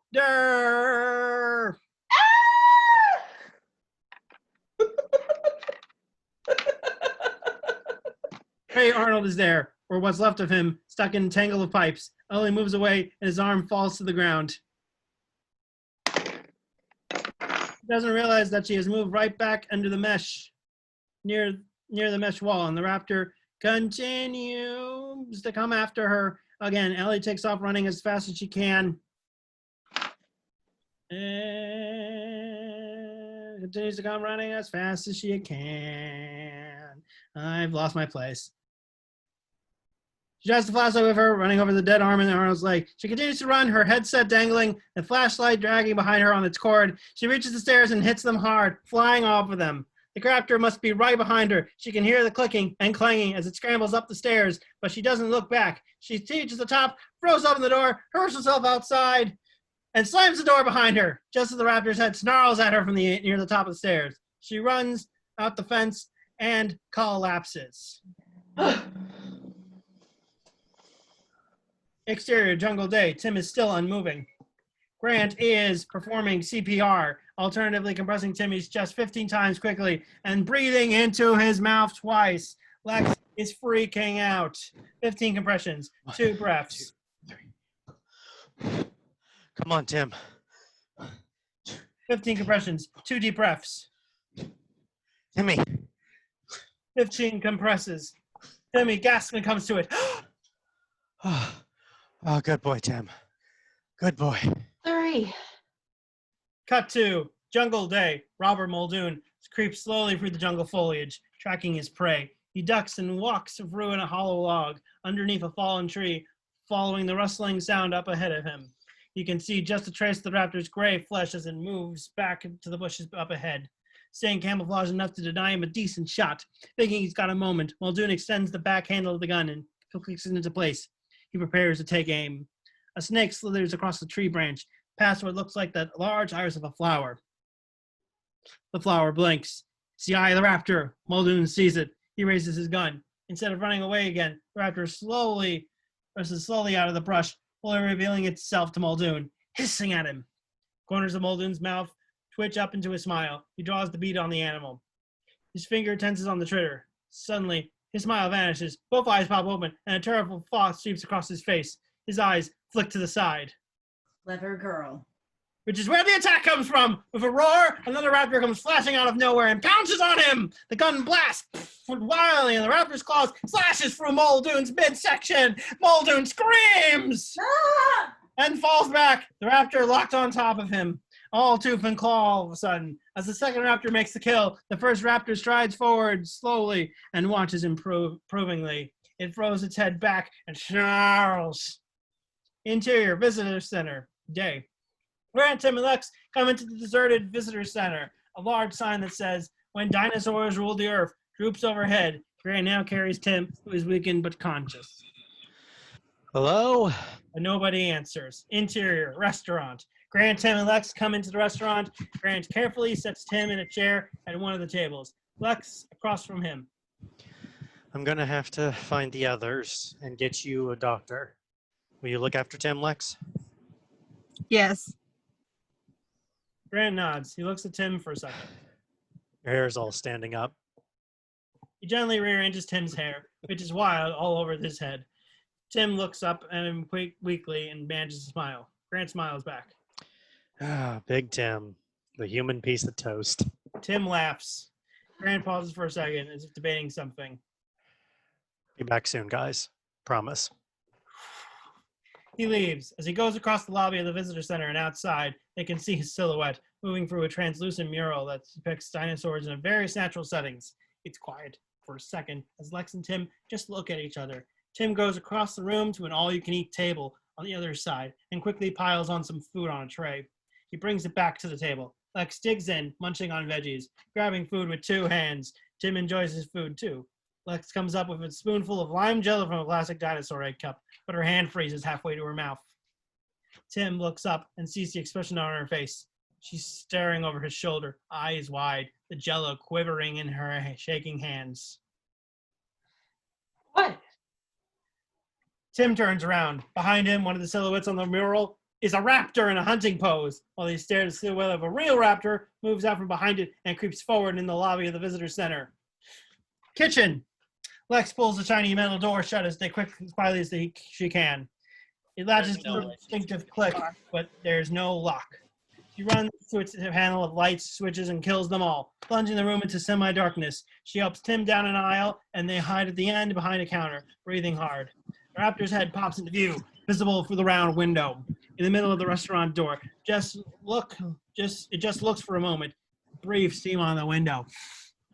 Through the window, as the steam evaporates, the raptor can see part of Tim that is not entirely hidden by the counter. In the kitchen, Tim and Lex remain frozen in fear as the raptor first sniffs at the bottom of the door, then thumps its head against it. But the door doesn't budge. Cut to compound. Grant walks quickly down the narrow path toward Hammond's compound, eyes darting on side to side, not sure exactly where he's going. From far off, he hears something shouting to him. He turns. He sees Ellie standing outside the bunker. She's waving to him, shouting something too faint for him to hear. He furrows his brow and walks towards her. She shouts louder. He walks faster. He's closer now, and he can finally make out where she's shouting.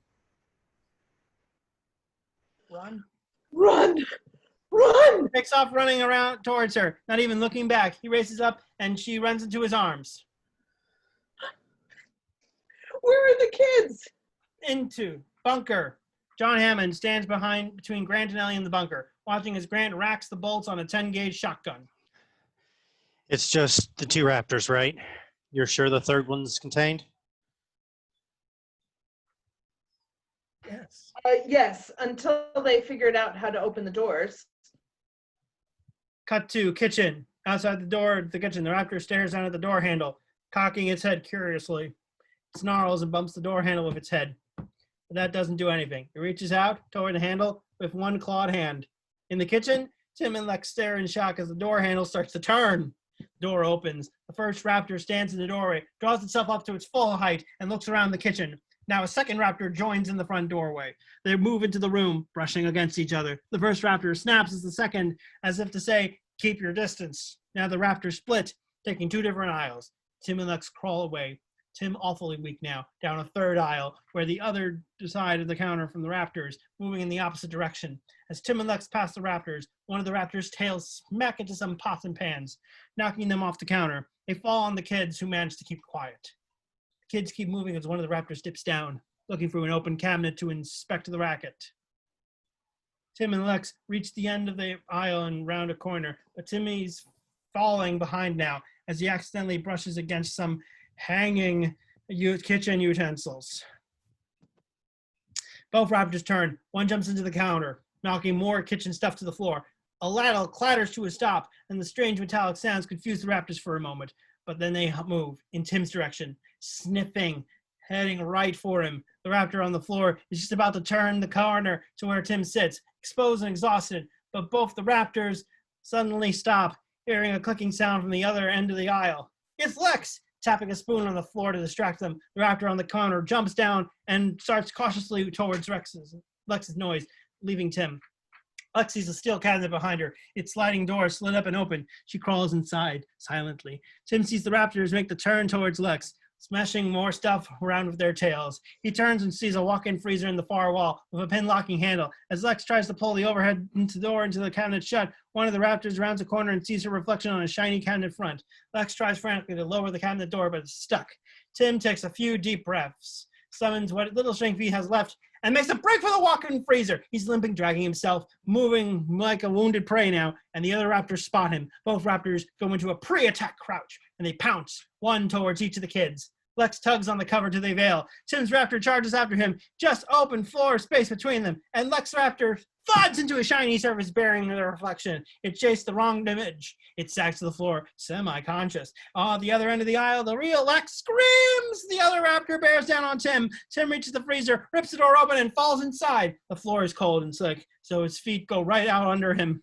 He falls across the floor, rolls the other way, and the raptor slips and falls into the freezer too, right past him. Tim drags himself to his feet, falling out of the freezer. The raptor makes one last lunge, right on Tim's heels, its mouth wide open, but Lex slams the door shut just as Tim is clear. The raptor's head is caught for a second, but it snarls, retreats, and Lex gets the door shut all the way. The raptor roars and screams. Lex jams the pin through the handle, locking it in. Now the other raptor staggers to his feet, groggy. It smashes into stuff all over the kitchen. Lex throws her arms around Tim again for support, and they take off. Tim and Lex hurry across the restaurant. They stare back over their shoulders as they run. They crash into Grant and Ellie. It's in there.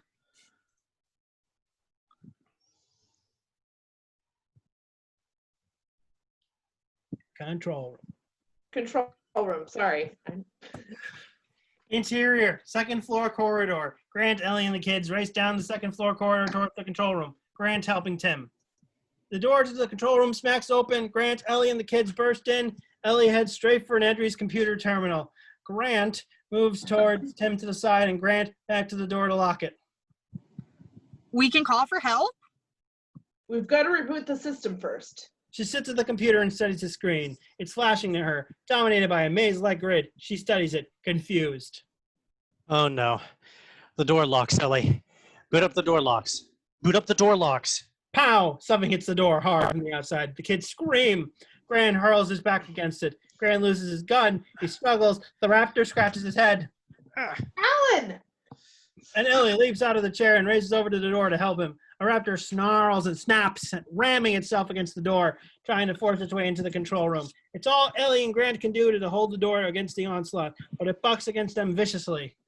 Ellie, get back and boot up the door locks. You can't hold it by yourself. Ellie, get the gun.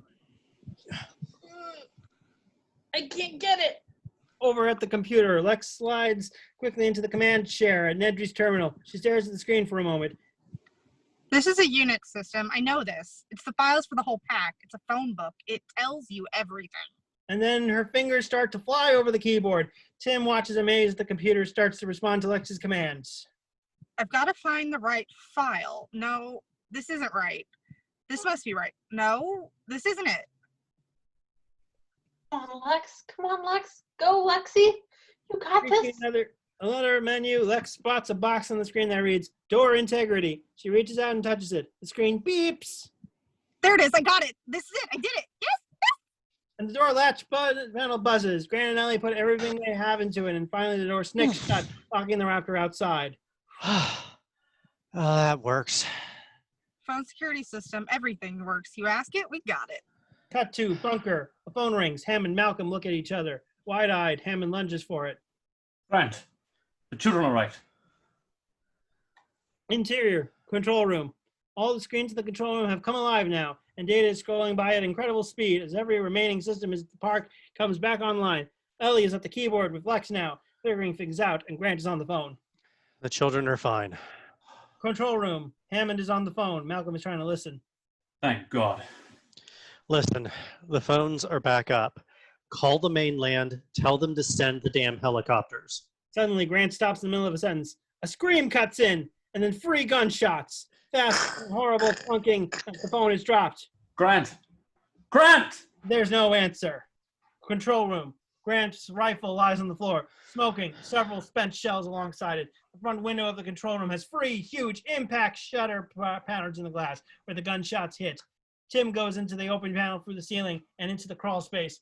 Lex climbs the ladder, followed by Ellie and Grant. Grant looks over to the front window, scared as hell, just as it shatters in a shower of glass and a raptor explodes into the control room. It lands on its feet on a workstation console. Images from wall projectors falling across its head.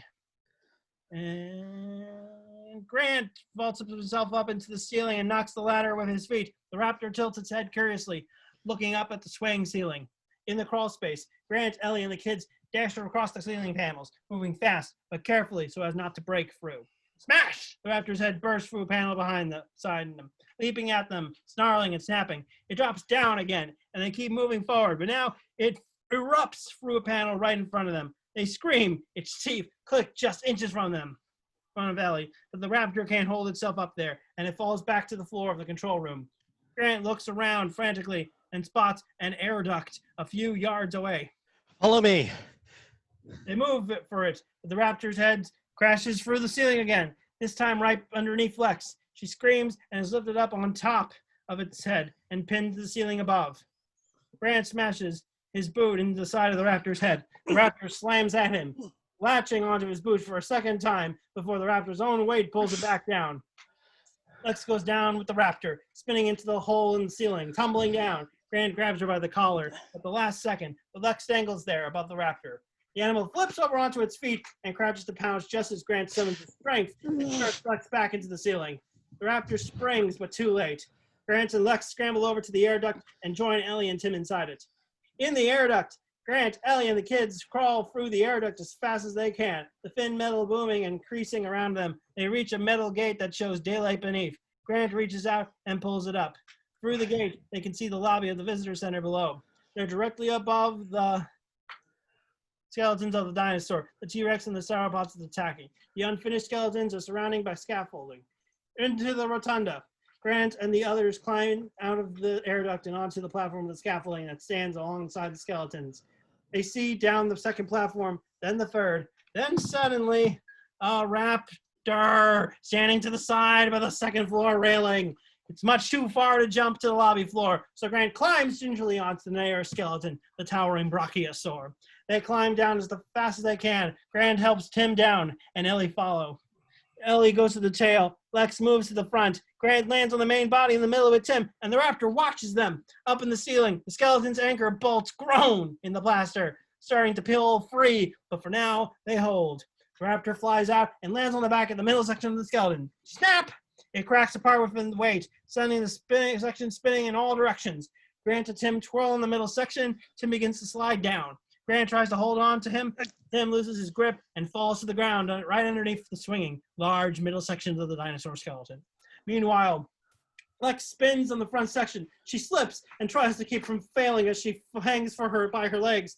The anchor bolts in the ceiling rip free, singing past them like bullets. The entire brachiosaur skeleton collapsing like a house of cards, sending Ellie to the ground. She covers herself with her arms, trying to protect her head from her shower of falling bones. Lex falls, landing on the ground with bones falling on top of her. She screams. Grant, alone in the middle section, looks up and sees the cable about to snap. He falls! The large section of the skeleton careening down, heading straight for Tim, who lays where he fell on the ground. It comes smashing down with just enough space for him to be safe. The raptor tumbles to the floor in a cascade of splintering bone and lands on his back a few yards away and staggers for a moment, the wind knocked out of it. Grant lands in front of Tim. He stands and goes to Tim. Lex sits up and sees the raptor regain its feet. She screams! Ellie stands. She notices the shadow of the second raptor standing behind the Visqueen. She stops dead in her tracks. She backs up towards Grant. The raptor comes out from under the plastic and looks around. Grant gets Tim out from under the skeleton. Lex joins them, the back away from the raptor, approaching from the left side. They back up towards the large rock in the middle of the room, holding the other skeleton. The raptor crouched in their pre-attack stance. The group is caught in the middle of two approaching raptors. Lex looks back and screams! Grant and the others continue to back up. They look up and see Tyrannosaurus Rex! Its massive head descends down from above. A set of 6-foot jaws clamp down on the raptor. 18-inch teeth sink into its side, and the helpless animal howls in agony as it's lifted up, off the floor of the lobby. Grant and the others look in stunned amazement. They step back behind the rock for safety and look to the right. They see another raptor approaching.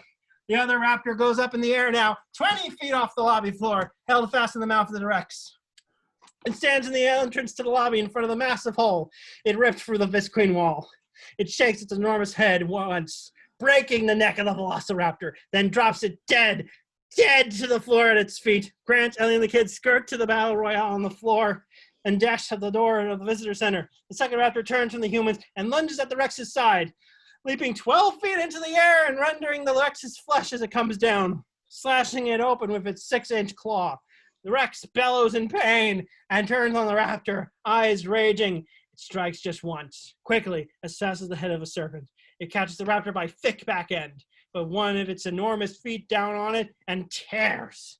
It rips the last velociraptor in half! The Rex whirls round and around as it turns. Its heavy tail counterbalances, snapping the other way, sweeping across the lobby and smashing right through the T-Rex skeleton. The skeleton collapses in an explosion of bones, falling to pieces around the living Rex. The Rex stands majestically in the middle of the lobby, both skeletons swept away, snapping its matchsticks as they settle around the room. The Rex draws itself to the full heights and